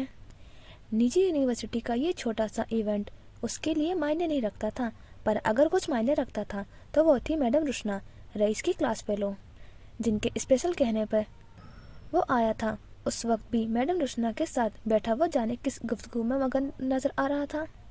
میڈم رشنا کو ان کی والدہ کی وفات کا دکھ ہوا تھا۔ وہ بلقیس بیگم سے کئی بار ملی تھی۔ ان کی وفات پر وہ رئیس مینشن بھی گئی تھی، البتہ انہوں نے رئیس کو منع کیا تھا کہ اگر وہ غیر آرام دہ ہے تو بے شک نہ آئے، پر رئیس نے بھی وعدہ کا پاس رکھا اور اس وقت وہ سبھی ہال میں موجود تھے۔ دوسری جانب فضل نے چہرے کو آخری ٹچ اپ دیتے آئینے کو دیکھا۔ اس کا چہرہ سرخ رنگوں سے چھپ گیا تھا۔ خود پر ستائشی نظریں ڈالتے وہ اٹھ کھڑی ہوئی، گھوم پھر کر خود کو دیکھا۔ سب کچھ پرفیکٹ تھا، پھر بھی دل کی دھڑکن نارمل نہیں ہو پا رہی تھی۔ اس نے ابھی تک باقیوں کی پروجیکٹ نہیں دیکھے تھے، خود سے فرصت ملتی تو کچھ اور دیکھتی۔ نروس تھی اور پریشان بھی۔ آج کے دن اس نے بے صبری سے انتظار کیا تھا اور آج کا دن اسے ایک نئی پہچان دینے والا تھا، پر کیا وہ یہ سب کر پائے گی؟ وہ انہی سوچوں میں سرگردہ تھی جب کمرے کا دروازہ جھٹکے سے کھلا اور صفدر اندر داخل ہوا۔ وہ صورتحال کا جائزہ لینے گیا تھا۔ فجر کو دیکھتے ہی اس کا منہ حیرت سے کھل گیا۔ سرخ اور سفید رنگ کا وہ گاؤن اسے ملکہ ملون بنا رہا تھا۔ او مائی گاڈ! وہ گالوں پر ہاتھ رکھے جس انداز میں بولا تھا، فجر کو واقعی اس پر نرگسی آدمی کا گمان ہوا تھا۔ یوں لگتا ہے جیسے کوئی نائٹ میئر حقیقی شکل دکھا چکا ہو۔ اس کی نظروں میں ستائش تھی۔ فجر، مجھے تم پر تھوڑا سا فخر محسوس ہو رہا ہے۔ وہ خوش تھا، اسے واقعی اندازہ نہیں تھا فجر اتنا اچھا کام کر لے گی، اور اس میک اپ نے اسے 4 چاند لگا دیے تھے۔ کتنا ٹائم ہے؟ اس نے ہاتھ مسلتے پوچھا۔ ہتھیلیوں میں پسینہ اتر آیا تھا۔ کمرے میں چلتا ایسی بھی اس کی گھبراہٹ کم نہیں کر پایا تھا۔ ریلیکس رہو، ابھی کچھ وقت ہے، تم بیٹھو، پانی پیو، میں تمہیں بلا لوں گا۔ وہ اسے ہدایت دیتا کمرے سے نکل گیا۔ فجر نے گہرا سانس لے کر موبائل فون اٹھایا۔ وہ پچھلے دنوں اس قدر مصروف رہی تھی کہ سوشل میڈیا پر کیا چل رہا تھا کچھ نہ دیکھ پائی تھی، اور جیسے ہی اس نے اسکرول کی، اسکرین پر ابھرنے والی خبر پر اس کا انگوٹھا رک گیا تھا، ہاتھ لرز اٹھا تھا اور موبائل فون گرتے گرتے بچا۔ حیرت سے پھٹی آنکھیں لیے وہ فون کے اسکرین کو دیکھ رہی تھی جہاں چلتی خبر واضح تھی، ارسل برہان گردشی کا آج نکاح ہے۔ فجر کو لگا کسی نے سینے میں خنجر گھونپ دیا ہو۔ شہر کے لگژری ہال میں اس وقت اس کی بارات دکھائی جا رہی تھی۔ موو آن کرنے پر بھی اتنی تکلیف کیوں ہو رہی تھی؟ وہ اسے نظر آیا، سفید شیروانی پہنے، وہ عجیب لگ رہا تھا۔ وہ یوں کھڑی تھی جیسا سانس نہ لیتی ہو، آنکھیں نمکین پانیوں سے بھرنے لگی۔ وہ خوش تھا، مسکرا رہا تھا۔ اس کا باپ اس کے ساتھ ساتھ چل رہا تھا، اس کے باپ کو اس پر فخر تھا۔ یہ ذلت بھی میرے مقدر میں صحیح۔ فجر نے ایک نظر خود کو آئینے میں دیکھا۔ اس نے تو ارسل کی دلہن بننے کا کبھی خواب دیکھا تھا، اور آج وہ ایک زندہ لاش کے روپ میں کھڑی تھی۔ انسان کا جب سب سے بڑا خواب پورا نہیں ہوتا تو وہ سب سے بڑا نائٹ میئر بن جاتا ہے۔ وہ خود کو دیکھتے ہوئے لب کچلنے لگی۔ جانتی تھی ارسل نے اسے گوا دیا تھا، اور اسے سوچنے کا حق فجر نے خود گوایا تھا۔ اس نے خود کو اتنا مصروف کر لیا تھا کہ ارسل کا خیال بھی نہیں آتا تھا، پر ایک ظالم لمحہ کبھی کبھی سارے زخم ادھیڑ کر رکھ دیتا ہے۔ اس پر چھایا سکتا فون کی آواز پر ٹوٹا۔ اس کا فون بج رہا تھا، نمبر اجنبی تھا، اٹھانے کا کوئی موڈ نہیں تھا، لیکن پھر بھی صورتحال کے پیش نظر اٹھا لیا۔ ہیلو، آواز کی لرزش پر قابو پانے کی کوشش کی۔ ارسل بات کر رہا ہوں، اور فجر کے دل سمیت پوری دنیا رک گئی۔ ارسل، وہ زیر لب بڑبڑائی۔ کبھی وہ اس نام کے لیے، اس شخص کے لیے اماں سے لڑا کرتی تھی کہ وہ اس کا ہی تھا، پر آج اس کی شادی تھی، وہ نام کسی اور کا ہونے والا تھا، حالانکہ وہ ارسل سے پہلے شادی کر چکی تھی۔ پھر بھی اس کی شادی پر اتنی تکلیف محسوس ہو رہی تھی جتنی اپنی پر بھی نہیں ہوئی تھی۔ بولے، خوفناک خاموشی کو اس نے توڑا۔ ٹانگوں میں سہارا نہیں تھا، اس لیے کرسی سے ٹیک لگا لیا۔ یہ نہیں پوچھا کہ اس نے نمبر کہاں سے لیا تھا، کیونکہ آج کے دور میں یہ سوال نہایت فضول تھا، اس لیے مدعے کی بات پر آئی۔ میں شادی کر رہا ہوں۔ اس کا لہجہ سپاٹ تھا۔ بربادی مبارک ہو، زہرخون لہجے میں جواب دیا۔ ایک بار پھر سے خاموشی چھا گئی۔ فجر نے اپنی دنیا کو دھندلاتے دیکھا۔ کیا ضروری تھا اس شخص کا آج ہی فون کرنا؟ تم نے ایسا کیوں کیا فجر؟ اس بار ارسل کے لہجے میں غصے اور غم کی ہلکی سی آمیزش تھی۔ سوال کرنے کا اختیار کھو چکے ہو آپ، بتائیں کس لیے فون کیا ہے؟ لہجہ سخت ہو گیا تھا۔ وہ شخص اب اس کا کچھ نہیں لگتا تھا۔ میں آج بھی تمہیں اپنانے کے لیے تیار ہوں۔ آج میری شادی ہے، پر میں تم سے دوسری شادی کرنا چاہتا ہوں۔ مجھے ایک موقع دو، میں تمہیں خوش رکھوں گا، بس اپنے خاندان अपने खानदान से छुपा कर रखेंगे, सारी दुनिया से छुपा कर रखेंगे। उसने अरसल की बात उचक ली। लहजे में तमस्कर था, इस्तेजाइया था, दर्द था। उसमें बुराई ही क्या है फजर? तुम मुझसे मोहब्बत करती हो ना, तो मेरा साथ दो। पता नहीं वो पागल था या जानबूझकर बन रहा था। फजर बेसाख्ता हंस दी। बुराई यह है कि फजर को छिपाया नहीं जा सकता, और शायद आप ये भूल चुके हैं कि मेरा निकाह हो चुका है। मैं एक शादीशुदा लड़की हूँ। सच शुक्र उसे ख्याल तो आया कि वो अब शादीशुदा है। दूसरी जानिब मौजूद अरसल के होंठ भींच गए। फजर का शादीशुदा होना उसके लिए भी इतना ही तकलीफ दे था, या शायद ज्यादा, क्योंकि फजर को खोने का मलाल बहुत ज्यादा था। तुम ऐसे कैसे कर सकती हो? बिलाखिर उसने आवाज सुनाई दी। तुम तो मुझसे मोहब्बत करती थी ना, तुम किसी और से कैसे सुन सकती हो? जलील करके धक्के देकर निकालने के बाद भी वो तवक्को कर रहा था कि फजर मराज उसके लिए बैठी रहेगी। दुनिया में सब कुछ मुमकिन है मिस्टर अरसल बुरहान गर्देजी साहब। ये दुनिया हमारे मुताबिक नहीं चलती, इस बात को कबूल करना सीख लें। तंज में डूबे अल्फाज अरसल को सुलगाने लगे। तुम्हारे लिए मूव ऑन करना कभी मुश्किल नहीं रहा ना? वो उस पर चोट कर रहा था। मूव ऑन करना फजर के लिए कभी मुश्किल नहीं रहा। जब से आंखें मीचते उसने बेतासुर लहजे में कहा, जब एक इंसान माँ बाप के मर जाने पर सब्र कर लेता है तो फिर ये बेनाम रिश्ते क्या औकात रखते थे? मत भूलो कि तुम वही हो जिसने मेरे पाँव पकड़े थे। अरसल बुरहान गर्देजी को ये बात नहीं करनी चाहिए थी। फजर ने पट से आंखें खोल दी। उन आंखों में हैरानी से ज्यादा खौफ था। फजर ने दुनिया में आखिरी तवक्को जो की थी वो यही थी कि अरसल उसे छोड़ तो सकता है, पर वो कभी उसके बारे में गलत बात नहीं करेगा। लेकिन कभी कभी मर्द अपनी अना के हाथों मजबूर होते हैं। जब तक वो किरदार पर बात ना कर ले, उनकी अना को सुकून नहीं मिलता। फजर के चेहरे पर उस वक्त मौत जैसी बेयकीनी थी। तुम्हारा शौहर जानता है कि तुम मेरे लिए गिड़गिड़ाती रही हो। आज वो किसकी जुबान बोल रहा था? अपना ठुकराया जाना बर्दाश्त नहीं हो रहा था। ये अल्फाज तो उसने कभी इस्तेमाल नहीं किए थे। फजर तो उसके लिए कभी गैर थी ही नहीं, फिर क्यों? फजर की जुबान तालू से जा चिपकी थी। खौफनाक एहसास उसने जिस्म को अपनी लपेट में ले लिया। टांगें शल होने लगी थी। यूं लग रहा था जैसे अभी गिर जाएगी। क्या उसने जलील करने के लिए फोन किया था? अम्मा कहती थी अरसल बारात लेकर कभी नहीं आएगा, चाहे वो इंतजार करते करते बूढ़ी ही हो जाए। अम्मा ठीक कहती थी। उसे आज एहसास हुआ था और उसने बेसाख्ता शुक्र अदा किया था कि उसने जल्दी मूव ऑन कर लिया। हकीकत तो ये थी, वो शख्स फजर की मोहब्बत नहीं था, वो उसकी आदत था। फरार की आदत जो उसने अपनाई थी अपनी जिंदगी से। जो उसने फरार ढूंढा था वो अरसल था, पर इस बात से वो खुद भी वाकिफ नहीं थी। अरसल उसकी आदत था, और आदतें जानलेवा होती हैं। भला कब? जब उन्हें छोड़ना पड़ता है। तुम्हें क्या लगा था अरसल साहब, मैं सारी उम्र तुम्हारे लिए रोती रहूंगी, तुम्हारी बेवफाई सीने से लगाए फिरूंगी, तुम्हारी ठुकराने पर बार बार तुम्हारे पीछे आऊंगी, पूरी जिंदगी तुम्हारा नाम कर दूंगी? क्या लगता है तुम्हें? मलका मलून उससे ज्यादा नहीं सुन सकती थी। अपनी बेजान होती जान पर काबू पाते उसने वाजे करना जरूरी समझा। दूसरी जानिब खामोशी छा गई थी। वो उसे जिस कर रहा था उसे लगा था फजर को नदामत का एहसास होगा तो वो उसकी जानिब पलट आएगी। गलत लगा था उसे। गलत लगता है मर्दों को। उनकी ये खामो ख्याली होती है कि जिस औरत को वो अपने हाथों से गवाते हैं वो दोबारा उनकी जानिब लौटेगी, कभी नहीं। मुझे लगा था तुम कांच जैसी शफाफ हो, पर तुम तो संगे मरमर निकली। वो सीने में उठती जलन को दबाए बोला, तुम्हें लगा था मैं कांच हूँ तो तुम मुझे तोड़ दोगे, मैं टूटकर बिखर जाऊंगी? बिल्कुल नहीं। मुझे आज अपने संगे मरमर होने पर फख्र है। तुम अपना सर फोड़ लोगे पर मुझे नहीं तोड़ पाओगे। गर्दन उठाए वह आंसू को पीते बोली। चेहरा जब्त से सुर्ख पड़ गया था, आंखों से जैसे खून रस रहा था।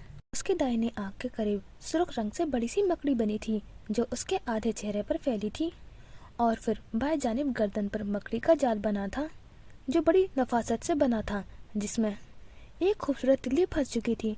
उसका आधा चेहरा इस मेकअप से छिप गया था और उसका मेकअप अंकबूत के शिकार को आर्ट की सूरत में पेश कर रहा था।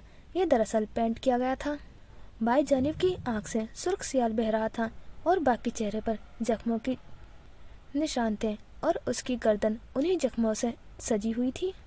वो ऐसी दुल्हन थी जो अनकबूत का शिकार हुई थी और जिसे मारकर दफना दिया गया था, और उसे देखकर लगता था जैसे वो किसी ताबूत से उठकर आई हो। ارسل کی فون کال نے اسے اس تکلیف کو اوڑھنے پر مجبور کر دیا تھا جسے وہ آرٹ کی صورت پہنے ہوئے تھی. اسے اپنی گردن پہ بنی جال میں اٹکے شکار کو ہو چکی تتلی کی تکلیف محسوس ہوئی. سینے میں اتنی جلن تھی کہ وہ سانس نہیں لے پا رہی تھی. تم سے سر کیوں پھوڑوں گا؟ اچھا ہوا جو سب ختم ہو گیا. ایک پردے دار نیک اور شریف عورت اس وقت میرے نکاح میں آنے والی ہے جسے آج تک کسی نے نہیں دیکھا. آج میں نے تمہیں چھوڑ دیا فضر مراز. تم آج ارسل برہان کے دل سے اتر چکی ہو. نفرت ہے مجھے تمہارے وجود سے، تمہارے نام سے، تمہاری ذات سے. میں تم سے نفرت کرتا ہوں. اس کے سماعت میں پگھلے سیسے انڈیلتے ارسل نے ٹک سے فون بند کر دیا اور فضر کو لگا کسی نے اسے بھرے بازار میں کوڑے دے مارے ہوں. تکلیف روح کی گہرائیوں تک اتری گئی. فون ہاتھ سے چھٹ گیا. وہ زمین پر بیٹھتی چلی گئی. اس کا خوبصورت گاؤن زمین پر کسی آبشار کی طرح بکھرا ہوا تھا اور سرخ سفید گاؤن کی اس آبشار کے بیچوں بیچ وہ اپنے وجود کے گرد باہیں پھیلائے سسک رہی تھی. خود کو گلے لگانا تکلیف دہ ہوتا ہے اور وہ اپنی تکلیف بانٹ نہیں سکتی تھی، اس لیے خود کو ہی گلے لگایا. گھٹنوں میں سردی وہ آنسو ضبط کرنے کی کوشش کر رہی تھی. محبت مکر جائے تو سہا جا سکتا ہے پر محبت پھٹکار دے تو سہا نہیں جاتا، اور پھر پھٹکار ہمیشہ اسی کو مقدر میں ہی کیوں. نفرت ہے مجھے تمہارے نام سے، تمہاری ذات سے. اس نے گھٹنوں سے سر اٹھا لیا. آخر کب تک لڑکیاں محبت کے نام پر خود کا استحال کرتی رہیں گی؟ لڑکیاں خود اپنے ساتھ یہ ظلم کرتی ہیں، ساری امیدیں وابستہ کر کے پھر خالی وجود لیے بیٹھی رہ جاتی ہیں. بس اب اور نہیں. اسے فضر کے نام سے نفرت تھی تو پھر اسے نام کو ایسا کیوں نہ بنائے کہ ہر شخص اس کا نام کی چاہت کرے، ہر شخص خواہش کرے، ہر شخص یہاں تک کہ ارسل بھی فضر مراز کے نام کی حسرت کرے. اور جو فضر مراز. لڑکیاں اب سے محبت پر نہیں روئیں گی. خوبصورت آنکھوں کو ہتھیلیوں سے رگڑتے وہ اٹھ کھڑی ہوئی. دراز قامت لڑکی سرخ و سفید گاؤن پہنے کسی خون زدہ کفن میں لپٹی لاش کی طرح کھڑی تھی، پورے قد سے جیسے لاش کو کسی چیز سے فرق نہیں پڑتا. بالکل ویسے لڑکیاں اب سے محبت پر نہیں روئیں گی. وہ پھر سے زیر لب بڑبڑائی. ذرا سا جھک کر اس نے آگے سے گاؤن سیٹ کیا اور پھر سیدھا ہوتے کندھے چھوڑے کیا. لڑکیاں اب سے محبت پر نہیں روئیں گی. کندھوں پر پڑا وہ سرخ رنگ کا عنکبوت کے جالے نما گھونگھٹ اٹھا کر سر پر سجا لیا. لڑکیاں اب سے محبت پر نہیں روئیں گی. آنکھیں موندے اس نے ورد کیا. اس کے وجود کا رواں رواں اسی ورد کی گواہی دے رہا تھا. کمرے کا دروازہ ایک بار پھر جھٹکے سے کھلا. صفدر کا چہرہ دکھائی دیا. فضر آ جاؤ، اب ہماری باری ہے. وہ اسے بلانے آیا تھا. فضر نے آنکھیں کھول دی. ایک آخری نظر آئینے میں نظر آتے اپنے وجود پر ڈالی اور پھر گردن اکڑا کر دروازے کی جانب بڑھ گئی. لڑکیاں اب سے محبت پر نہیں روئیں گی. اس کے جانے کے بعد بھی فضا کا ہر ذرہ اسی الفاظ کو دہرا رہا تھا. ہاں، لڑکیاں اب سے محبت پر نہیں روئیں گی. ولیم جوزف سر جھکائے بیٹھا تھا کسی مجرم کی طرح جس نے ایسا جرم کیا ہو جس کی معافی نہیں ملتی، اور وہ مجرم جو اپنے جرم پر شرمندہ بھی ہو. عیسیٰ ماموں نے اس کے جھکے ہوئے سر کو دیکھا. وہ اس وقت اسکول میں تھے، ان کے آفس میں، اور ولیم نے پاکستان میں جو کچھ بھی ہوا وہ سب بتا دیا. فضر کون تھی، وہ اسے کیوں دکھائی دیتی تھی، اور اس سے ولیم کا کیا تعلق تھا. اس نے کچھ بھی نہیں چھپایا. عیسیٰ ماموں کے لیے یہ اتنا حیران کن تھا. وہ کئی لمحے ساکت بیٹھے رہے تھے، پھر انہوں نے ولیم کو کندھے سے تھام لیا. سر اٹھاؤ ولی. ولیم سر اٹھاتا اٹھ کھڑا ہوا. ان کے عین سامنے وہ انہیں دیکھ رہا تھا. جانے عیسیٰ ماموں کیا ریئیکٹ کرنے والے تھے، پر اگلے ہی پل وہ ساکت رہ گیا کیونکہ عیسیٰ ماموں نے اسے گلے لگا لیا. محبت سے اس کی پیٹھ تھپ تھپائی. مغفرت کا تاج پہننے پر بہت بہت مبارک ہو. ولیم یوں ہی کھڑا رہا. سمجھ نہ آیا ہنسے یا روئے، بولے یا خاموش رہے. نکاح کر کے بہترین ایمان میں داخل ہونے پر دوسری مبارک بات قبول کرو. وہ اسے یوں تھپک رہے تھے جیسے اس نے دنیا فتح کر لی ہو. ولیم تو ان الفاظ پر حیران رہ گیا. اس کے اس عمل کو کوئی یوں کھلے دل سے بھی قبول کر لے گا، یہ اسے اندازہ نہیں تھا. وہ حیرانی سے انہیں دیکھ رہا تھا. لیکن اپنی بیوی کو پاکستان ہی کیوں چھوڑ آئے، یہ بہت غلط کیا. عیسیٰ ماموں نے اس کا گال تھپ تھپاتے کہا. ولیم بے زبان سا انہیں تکے گیا. ارے بھائی، اتنے حیران کیوں ہو رہے ہو؟ تم نے نکاح کیا ہے، گواہوں کی موجودگی میں قبول کیا ہے. ولی ہو تم اس کے. سر اٹھا کر فخر سے کہو. ڈر کیوں رہے ہو؟ ولیم نے تھوک نکل کر گلا تر کیا. कुछ कहने को लव्वा किए पर अल्फाज दम तोड़ गए। ईसा मामू उसे मोहब्बत पाश निगाहों से देख रहे थे और विलियम उस मोहब्बत का आदी नहीं था। आंखों का नम होना तो बनता था, पर इस शादी की कोई हकीकत नहीं है। उसने बमुश्किल बताया, तुम्हारी ये कहने से अहकामात नहीं बदल जाएंगे। बरखुरदार, पता नहीं मैं उसे याद भी हूँ या नहीं। उसने मायूसी से सर झुका लिया। ईसा मामू ने हैरत से उसे देखा और फिर मुस्कुरा दिए। तुम्हें पता है तुम्हारी बेचैनियों की वजह क्या है? उसे वापस बैठते उन्होंने नरम लहजे में कहा।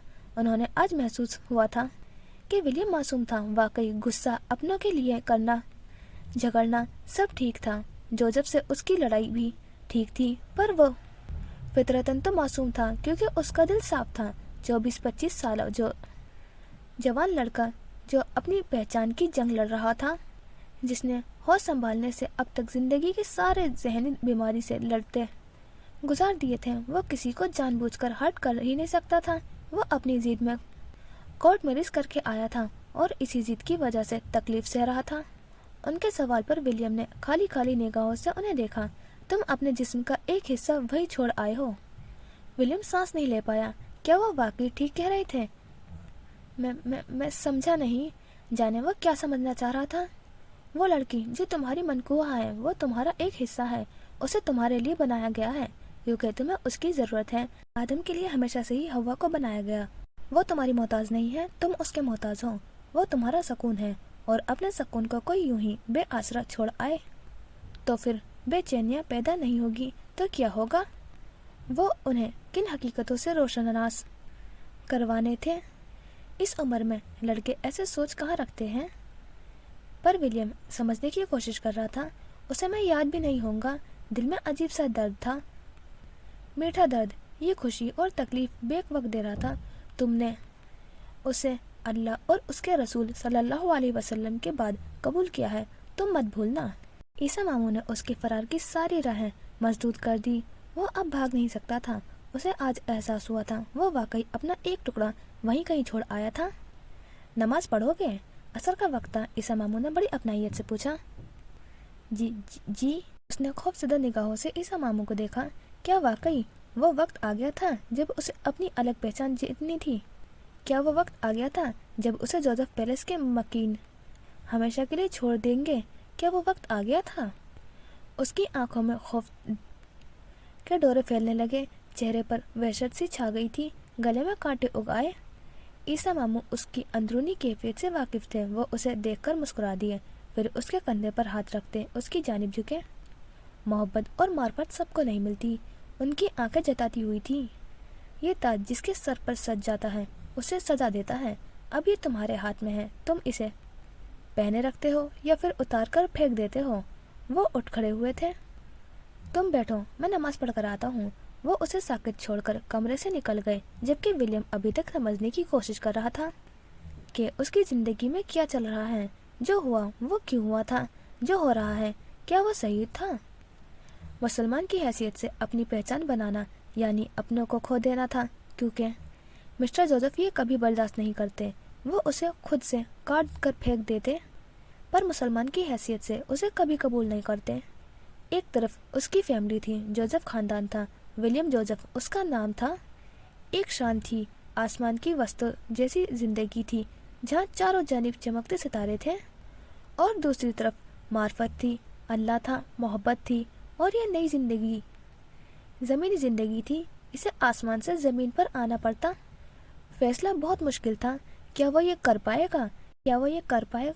क्या वो आसमान से ज़मीन पर आ पाएगा? टन टन टन किसी गिरजाघर का घंटा जोर से बजा और विलियम जोसेफ की उल्टी गिनती शुरू हो गई। Light, camera, action. यूँ लगा जैसे किसी पूरा इसरार फिल्म का तारुफ शुरू हुआ हो। हॉल की सारी रोशनियां बुझ चुकी थी। एक स्पॉटलाइट स्टेज के बैक पर थी, वो जहाँ से फजर का अंदर दाखिल होना था। उसे कब, कैसे, कितनी रोशनी में, कैसे म्यूजिक के साथ एंट्री करनी थी, ये सब सफदर ने तय किया था। उसे कैसे चलना था, कहाँ आकर रुकना था, कहाँ सर से घूंघट उठाना था, गर्दन कितनी ऊंची रखनी थी, ये सब प्रैक्टिस सफदर ने करवाई थी। इस वक्त भी स्टेज के दोनों जानिब बने लंबे बाजू पर स्टूडेंट्स के ग्रुप खड़े थे। किसी ने टेक्सटाइल डिजाइनिंग में नमूना पेश किया था, किसी ने कॉस्ट्यूम डिज़ाइनिंग में, तो किसी ने मेकअप आर्टिस्ट के जोहर दिखाए थे। सबका काम काबिल तारीफ था। स्टेज के पीछे दरवाजे से ज़रा ऊपर बड़ी स्क्रीन लगी थी जिस पर आने वाले हर ग्रुप का तारुफ दिखाया जा रहा था। स्टूडेंट जब अपने अपने प्रोजेक्ट्स पर काम कर रहे थे तो उनकी छोटे छोटे वीडियो का क्लिप बनाए गए थे और उन्हीं क्लिप को स्क्रीन पर चलाया जा रहा था। इस बजने वाला म्यूजिक एकदम खामोश हो गया था और उसकी जगह लाना डेल रे का सेल्वाटोर हल्की धुन पे शुरू हुआ। सफदर हॉल के आखिर सिरे पर स्पॉट बॉय के साथ खड़ा था। एक पुरअसरार सा म्यूजिक गूंजा। स्टेज पर स्पॉटलाइट की रोशनी में फजर मराज कदम धरती आगे बढ़ती दिखाई दी। उसका गाउन कैसा था? सफेद रंग का सर से पांव तक साड़ी नुमा गाउन जिस पर सुर्ख कपड़े से यूं डिजाइनिंग की गई थी कि देखने वाले को वो खून के धब्बे लगते। ऑफ शोल्डर, फिर कंधों से लेकर हाथों तक जालीदार सुर्ख दस्ताने जिनसे खून रिश्ता दिखाई देता और एक सुर्ख बिल्कुल ब्लड रेड लंबी टेल जो उसकी कमर के मुकाम पर जुड़ी हुई थी, आगे से ओपन और पीछे से जाने कितनी फीट लंबी थी, उसके पीछे पीछे चली आ रही थी। चेहरे पर पड़ा वो सुर्ख घूंघट जिसके पर कुछ दिखाई नहीं दे रहा था। मैडम रुशना के साथ बैठा रईस औरंगजेब पल भर को साकित हुआ। सबने अपने अपने ख्वाबों को खूबसूरत तरीके से पेश किया था, पर कोई नाइटमेयर्स को इतनी दिलकशी से सामने ला सकता था, ये वाकई हैरान कुन था। मुराद आलम की आंखों में सताइश उभरी। रईस टेक्सटाइल के कपड़े को वो इतने बेहतरीन तरीके से इस्तेमाल करेगी, उसे उम्मीद नहीं थी। ठीक कहा था फजर ने, नाइटमेयर्स बुनने वाली वो वाहिद है। स्क्रीन पर उसका नाम उभरा, फजर मराज, और नीचे सफदर हुसैन लिखा था क्योंकि उस ग्रुप में वो दो ही थे। रईस की निगाहें उठी और फिर उस नाम पर जम सी गई। वो गर्दन अकड़े नम आंखें लिए स्टेज के दूसरी सिरे तक आई। आंखों के साथ साथ दिल भी जल रहा था। स्टेज के सामने ही एक जानिब रईस ग्रुप का मेज लगा था और साथ लक्स ग्रुप का था। दूसरी जानिब स्टाइल कंपनी के साथ साथ 2-3 और निजी कंपनियां थी। चीफ गेस्ट के पीछे मैनेजमेंट की लंबी लाइन थी और उनके पीछे स्टूडेंट्स भरे थे। जैसे ही फजर आखिरी सिरे पर पहुंची, उसने सुर्ख घूंघट उठा दिया और उसका चेहरा देखते ही पूरा हॉल हुटिंग से गूंज उठा। यूं लग रहा है जैसे कोई नाइटमेयर किसी ताबूत से फरार होकर आया हो। मुराद आलम ने रईस की जानिब झुकते सरगोशी की। ग्रे पैंट पर आसमानी ड्रेस शर्ट पहने रईस औरंगजेब अपनी कुर्सी पर जम गया था। नहीं, फजर मराज का चेहरा वाज़ेह नहीं था। उस नाम का जाने कितनी लड़कियां होंगी, पर स्क्रीन पर चलती वीडियो क्लिप जिसमें फजर प्रोजेक्ट रूम में सफदर के साथ काम कर रही थी, उस क्लिप ने रईस के औरंगजेब को साकित कर दिया था। मनार, वो ज़रा लब बड़बड़ाया। वो उसे पहचान गया था। वो उसे कैसे ना पहचानता, वो तो मनार की फोटोकॉपी थी। दिल सीने में डूबकर उभरा। तुम्हारी बहन कैसी दिखती है? वो उससे हर रोज पूछता था। बिल्किस बेगम से किए वादे के मुताबिक उसने कभी फजर को जानने की कोशिश नहीं की। करता भी क्यों, उसे दिलचस्पी नहीं थी। पर ये क्या हुआ था? स्क्रीन से हटाकर उसने नजरें स्टेज के पीछे खड़ी फजर पर जमा दी। चेहरे और गर्दन पर बना मकड़ी और उसका जाल और उसमें फंसी तितली वाज़ेह देखी जा सकती थी। तुम्हें क्या लगता है रईस, मुझे तो ये लड़की मलका मलून की वाइब्स देती है। मुराद उसकी जानिब झुका सरगोशी कर रहा था। मैडम रुशना सर फखर से बुलंद हो गया था। वो कंधे चौड़े किए बैठी थी क्योंकि फजर मराज ने वाकई कर दिखाया था। उसका ड्रेस, उसका मेकअप, उसकी एंट्री, लाइट, म्यूजिक सब बेहतरीन था, सब परफेक्ट था। पर वो क्या था जो देखने वालों को बेचैन कर रहा था, जो हॉल में बैठे आर्टिस्ट को अपनी जानिब खींच रहा था? वो क्या था जो उससे नजरें नहीं हटाने दे रहा था? वो उसकी जख्मी आंखें थी, वो उसकी जख्मी रूह थी, वो उसकी तकलीफ थी जो उसने ओढ़ रखी थी। परफॉर्मेंस खत्म हो गई थी। वो अब स्टेज के आखिर में स्टूडेंट्स की कतार में खड़ी हो गई। सबके दरमियान में हॉल तालियों से गूंज उठा था। बत्तियां जला दी गई थी, पर जो वजूद बेहरकत था वो रईस औरंगजेब था। आंखें और चेहरे पे बेयकीनी जाने का नाम ही नहीं ले रही थी। क्या जिंदगी वाकई थ्रिल आने लगा था? मराजुद्दीन की बेटी मुझसे इनकारी है ना? उसे अपनी आवाज़ सुनाई दी। वो हमेशा बिल्किस बेगम से ये सवाल करता था, मनार की बहन को आज़ाद कर दो, फजर को आज़ाद कर दो। जरतास ने उससे हालिया दरख्वास्त की थी। वो लड़की तुम्हारी नई शुरुआत है रईस, बिल्किस बेगम ने आवाज़ ओबरी और रईस को अपने सीने के मकाम पर जलन का एहसास हुआ था। आखिर क्यों नहीं बताया था उसकी माँ ने कि फजर मनार जैसी दिखती थी। स्टेज पर खड़े सभी स्टूडेंट्स मुस्कुरा रहे थे। अगर कोई चेहरा सपाट था तो वो फजर का था। रईस ने उस पर शिद्दत से ख्वाहिश की थी कि काश उस वक्त उसके चेहरे पर वो मेकअप न होता तो वो उस चेहरे को आसानी से देख पाता। क्या वो वाकई वैसी दिखती थी जैसी वीडियो क्लिप में थी या फिर उसका नज़र का धोखा था। सफदर उछलता हुआ स्टेज तक पहुंचा और फिर घुसकर फजर के साथ खड़ा हो गया। फाइनली हमने कर दिखाया। फजर की जानिब झुकते उसने सरगोशी की, पर फजर सुन कहाँ रही थी। वो तो जैसे संगे मरमर का मुजस्मा बन गई थी, जिसे न कुछ दिखाई दे रहा था न कुछ सुनाई दे रहा था। आज से पहले डिपार्टमेंट का कोई भी बच्चा इस लेवल तक नहीं पहुंचा पाया था। ये पहली बार था जब स्टूडेंट्स ने खुद को बड़ी बड़ी फैशन कंपनियों के सामने साबित कर दिखाया था। सभी स्टूडेंट्स अपने लिए तालियां बजा रहे थे। ये उनके लिए बड़ी जीत थी। फजर मराज। मैडम रुशना ने रईस की नज़रों के ताक़ुब में फजर को देखा और फिर थोड़ा सा उसकी जानिब झुकते हुए सरगोशी की। वो बुलंदियों पर राज करना चाहती है, बिल्कुल तुम्हारी तरह। वो मुस्कुराई। एक टीचर से ज़्यादा अपने स्टूडेंट्स को आगे जाते देखकर शायद ही कोई खुश होता होगा। और मैडम रुशना उस वक्त खुश थी क्योंकि ये उनकी कामयाबी थी। रईस ने सुना, प्रोसेस करने की कोशिश की पर नहीं कर पाया। मैं तुमसे शादी नहीं कर सकती, मैं किसी और से मोहब्बत करती हूँ। उसने टाई नहीं लगाई हुई थी लेकिन फिर भी सांस लेने में दुश्वारी पेश आई। वो हाथ बढ़ाकर अपनी शर्ट का ऊपरी बटन खोल रहा था। रईस, तुम ठीक हो? मैडम रुशना ने उसके चेहरे पर उभरते पसीने का कतरे को देखते हुए पूछा। मुझे ताज़ी हवा चाहिए। उसने मुंह खोलकर सांस लेना चाहा। मजबूत जसामत का मर्द इस वक्त शदीद घबराहट का शिकार था। वो यहाँ से भाग जाना चाहता था। चलो बाहर चलते हैं। वह अरूजा और मुराद को वहीं छोड़ता मैडम रुशना के साथ हॉल से बाहर निकल आया। मुराद आलम जानता था उसे किस स्टूडेंट को उठाना था।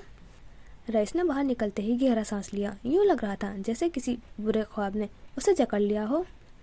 मैं माजरत खा हूँ कि तुम्हें इतने बड़े सदमे से गुजरने के बाद यहाँ आना पड़ा। वो वाकई परेशान लग रही थी। शाम के इस पहर सूरज की नारंगी किरणें डूबती जा रही थी। शाम के साए गहरे होने लगे थे। डिपार्टमेंट बाहर से खाली था क्योंकि सारी रौनकें हॉल के अंदर थी। It's okay. वो खुद पर काबू पाने की कोशिश कर रहा था जबकि मैडम रुशना उसे गहरे नज़रों से देख रही थी और जांचने की कोशिश कर रही थी कि आखिर उसे हुआ क्या था। आओ मेरे साथ। वो रईस को अपने साथ आने का कहती अपने ऑफिस की जानिब बढ़ी। कुछ देर बाद वो दोनों मैडम रुशना के ऑफिस में थे, जहाँ फजर और सफदर का काफ़ी सामान पड़ा हुआ था। यहाँ तक कि फजर का फ़ोन भी वहीं पड़ा था।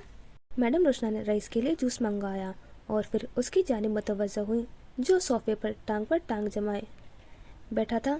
सोफे से टेक लगाए, एक बाजू सोफे की पुष्ट पे जमाए थोड़ा टेढ़ा बैठा था। ग्लास विंडो से बाहर देख रहा था। दूसरा हाथ घुटने पर रखा था। उसकी पेशानी की लकीरें गहरी थी और आंखों की बेयकीनी अभी तक कायम थी। क्या मैं पूछ सकती हूँ तुम किस बात को लेकर परेशान हो? ग्लास विंडो से आती नारंगी रोशनी में रईस का सरापा वाज़ेह था। मैडम रुशना उसे देखे गई। वक्त के साथ साथ उसकी शख्सियत मजीद निखरती जा रही थी। नहीं, बस थोड़ी घबराहट हो गई है। वैसे तुम बताओ, तुम्हारी ज़रा निगरानी कितने ग्रुप्स थे? वो बात बदलना चाहता था, बल्कि बात का रुख अपनी मतलब की बात की जानिब मोड़ना चाहता था। बस एक ही, सफदर और फजर। वो दोनों काफ़ी मेहनती हैं। वो पुरजोशी बताने लगी। काम तो तुमने देख ही लिया है। फजर में बहुत पोटेंशियल है। मैं चाहूँगी वो रईस के टैलेंटेड लोगों के साथ काम करें। उन्होंने अपनी ख्वाहिश का इजहार किया। रईस अभी तक खिड़की से बाहर देख रहा था, जहाँ कुछ फासले से सफदर और फजर आते दिखाई दे रहे थे। बैकग्राउंड क्या है उस लड़की का? नाम लेने से गुरेज किया। जाने क्यों वो बेशक था, उसका नाम नहीं ले पाया। मिडिल क्लास है, बाप कोई 6-7 महीने पहले ही चल बसा है, बाकी मैं कुछ नहीं जानती। रईस ने बस सख्ता सांस लिया। यानी वो वाकई मराजुद्दीन की बेटी थी। वो सुन मैडम रुशना को रहा था, पर नजरें खिड़की से बाहर जमी थी। तुम रुको, मैं चेंज करके आती हूँ। उस गाउन में काफ़ी गर्मी लग रही है। फजर ने हाथ में पकड़ा फूलों का गुलदस्ता सफदर को पकड़ाया। ये उसे अभी परवाने दिया था। वजह तो सबको मालूम ही है। वह फजर से अपने ताल्लुकात अच्छे रखना चाहती थी और फजर की कामयाबी पर इतना तो बनता था। स्टूडेंट्स अब आहिस्ता आहिस्ता हॉल से बाहर निकल रहे थे। उनकी आवाज़ें सुनी जा सकती थी। फजर उसी जानिब आ रही थी जब अकब से उभरने वाली आवाज पर चौंक कर रुकी। सफदर भी रुक गया। उनके पीछे ही स्टूडेंट्स के गिरोह के दरमियान एक लड़का खड़ा था। ये कोई और नहीं, फजर और सफदर का क्लास फेलो था। क्लास का CR शहराम, जिसकी सफदर से अच्छी बनती थी, उसके हाथ में एक सुर्ख गुलाब था। सफदर ठिठक गया। वो जानता था शहराम फजर को पसंद करता था। उसने सफदर से ये बात शेयर की थी और सफदर ने मजाक मजाक में कह दिया था कि हिम्मत है तो फजर के कहो, वरना उसका ख्याल छोड़ दो। उसके हाथ में पकड़ा फूल गड़बड़ी का एहसास दिला रहा था। शायद वो अपनी किस्मत आजमाने आया था। यूं तो शहराम शरीफ और शर्मीला लड़का था, पर फजर से दिलो जान से इम्प्रेस था। सबके सामने एक प्रैंक के तौर पर आया था कि कोई कुछ कहे भी ना, और अगर फजर इनकार कर भी दे तो ज्यादा महसूस ना हो। एक तीर से दो शिकार करने आया था। फजर ने भवें सुकेड़ ली। पहले उसे देखा और फिर उसके हाथ में पकड़ा फूल को। मुझे तुमसे कुछ कहना है, मुस्कुराने की कोशिश करता वो फजर से मुखातिब हुआ। आसपास के सभी स्टूडेंट्स रुक से गए और जो उसके साथ थे वो परशौक निगाहों से तमाशा देखना चाहते थे। बोलो, फजर ने खुद को नॉर्मल रखने की कोशिश की, पर यह आज के लिए मुश्किल काम था। उसके अंदर जो तूफान चल रहा था वो सिर्फ वही जानती थी। तुम मुझे अच्छी लगती हो। वो 2 कदम बढ़ा और आगे आया। फजर की तेवरी चढ़ गई। आज हमारा क्लास का आखिरी दिन था। आज से हम सब अलग हो जाएंगे। डिपार्टमेंट में भी आज आखिरी दिन था, तो मैंने सोचा मैं तुम्हें बता दूं कि तुम अच्छी लड़की हो और मुझे अच्छी लगती हो। सुर्ख चेहरा लिए उसने सुर्ख गुलाब आगे किया। खिड़की के पार बैठे रईस ने आंखें छोटी करके ये मंजर देखा। पेशानी की सिलवटें जाने का नाम ही नहीं ले रही थी। चेहरे के तासुरात सपाट थे। फिलवक्त मैडम रुशना कुछ भी अंदाजा नहीं लगा पाई, जबकि रईस के लिए ये बहुत बड़ा इम्तिहान था। सिर्फ उसका ही नहीं, फजर का भी। मोहब्बत माई फुट। वो दिल ही दिल में हंसी थी, जख्मी हंसी। उसने एक नज़र शहराम को देखा। दिलो दिमाग में जंग छिड़ गई। एक कह रहा था नज़र अंदाज करो, जबकि दूसरा कह रहा था चीर फाड़ कर रख दो। ऐसा कर दोबारा कोई फजर को सोचने की हिम्मत भी ना करे। जंग जोर पकड़ गई। फजर, खुद में लचक पैदा करो। मानूसी आवाज गूंजी। भाड़ में गई लचक, मैं मलका मलून हूँ। ये दुनिया इस काबिल नहीं कि इस पर रहम किया जाए। अपने जहन में चलने वाली जंग को रोकते वो शहराम को देखकर होले से मुस्कुराई। वो हंसे, जिसे देखकर सफदर को गड़बड़ी का एहसास हुआ। एक कदम बढ़ाकर वो करीब आई। खड़े खड़े सब कह दोगे, घुटनों पर नहीं आओगे? उसने मासूमियत से आंखें पटपटाई। शहराम के साथ साथ बाकी स्टूडेंट्स भी हैरान रह गए। वो जो सख्त सुस्त सुनने की उम्मीद कर रहे थे, वो सब एकदम संजीदा हो गए। अगर वो रेगुलर स्टूडेंट्स होते तो कोई भी ऐसी हरकत ना करता। डिपार्टमेंट में यूं खुले आम प्रपोज करना अलाउ नहीं था, पर चूंकि उनकी डिग्री मुकम्मल हो चुकी थी तो क्यों ना रिस्क ले लिया जाए। शहराम हैरत से मुस्कुराया और फिर उसने अस्बात में सर हिलाते एक घुटना जमीन पर टिका के फूल उसकी जानिब बढ़ाया। तुम मुझे अच्छी लगती हो फजर, ये फूल तुम्हारे लिए। उसने कोई बेहुदा बात नहीं की। ग्लास विंडो के पार बैठे रईस की आंखों में मिर्ची सी भर गई। वो सांस रोके सामने का मंजर देख रहा था। दिल की धड़कन कानों तक सुनी जा सकती थी। फजर एक कदम बढ़ाकर आगे हुई और फिर उसने शहराम की जानिब झुकते हुए जहरखुन लहजे में कहा, औकात से ऊंचे ख्वाब नहीं देखते, ये बिना ही छीन लेते हैं। शहराम का फूल वाला हाथ हवा में ही रह गया। उसका चेहरा सुर्ख पड़ा। औकात में रहना सीख लें शहराम साहब, ये आदत हमें बहुत सारी तकलीफों से बचा लेती है। उसने सीधे होते हुए कहा, फिर एक नखोवत भरी निगाह तमाशियों पर डाली, फिर दोनों हाथों से अपना गाउन उठाती गर्दन अकड़ाकर वहां से निकल गई। लड़कियां अब से मोहब्बत पर नहीं रोएंगी। रईस ने देखा, सुना और फिर आंखों की चमक ने वाज़ेह होना जरूरी समझा। उसके लबों पर पुरइसरार मुस्कुराहट उभरी गई। वो शिकारी था, खिलाड़ी था। यकीनन ये खेल मजेदार होने वाला था। अनकबूत को इस बार खूबसूरत तितली का शिकार करना था।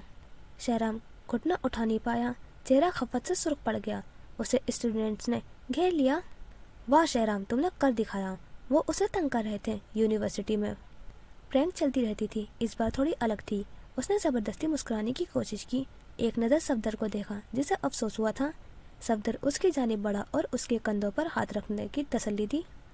मैं तुम्हें बताना भूल गया था, वो शादीशुदा है। उसने हौले से सरगोशी की। शहराम ने बेयकीनी से सफदर को देखा। मुझे भी बाद में पता चला, पर कोई नहीं, छोटा सा प्रैंक ही तो था। सब जानते थे वो ऐसा ही जवाब देगी। صفدر کہہ کر روکا نہیں، پر کوئی شہرام سے پوچھتا کہ گھٹنوں پر لا کر گھٹنے توڑ دینے کی تکلیف کیسی ہوتی ہے۔ انسان اٹھنے کے قابل نہیں رہتا اور ملکہ ملون نے یہ تکلیف دینا سیکھ گئی تھی۔ اگلی قسط عید پر انشاءاللہ جاری ہے۔ اچھا جی، تو یہ ہو گیا ہمارا ایپیسوڈ 10 کمپلیٹ، اور مجھے اس بار کا ایپیسوڈ سب سے زیادہ پسند آیا ہے سارے ایپیسوڈز میں، اور میں کب سے انتظار کر رہی تھی فضر اور رئیس کی ملاقات کا، لیکن اس طریقے سے ہوگا میں نے سوچا نہیں تھا، اور دیکھتے ہیں آگے اب کیا ہوگا۔ اور آپ کو کون سا سین سب سے زیادہ پسند آیا ہے اور آپ کو کیسا لگا ہے ایپیسوڈ، اپنا ریویو ضرور شیئر کرنا۔ تو ملتے ہیں نیکسٹ ایپیسوڈ میں انشاءاللہ۔ خدا حافظ، اپنا خیال رکھنا۔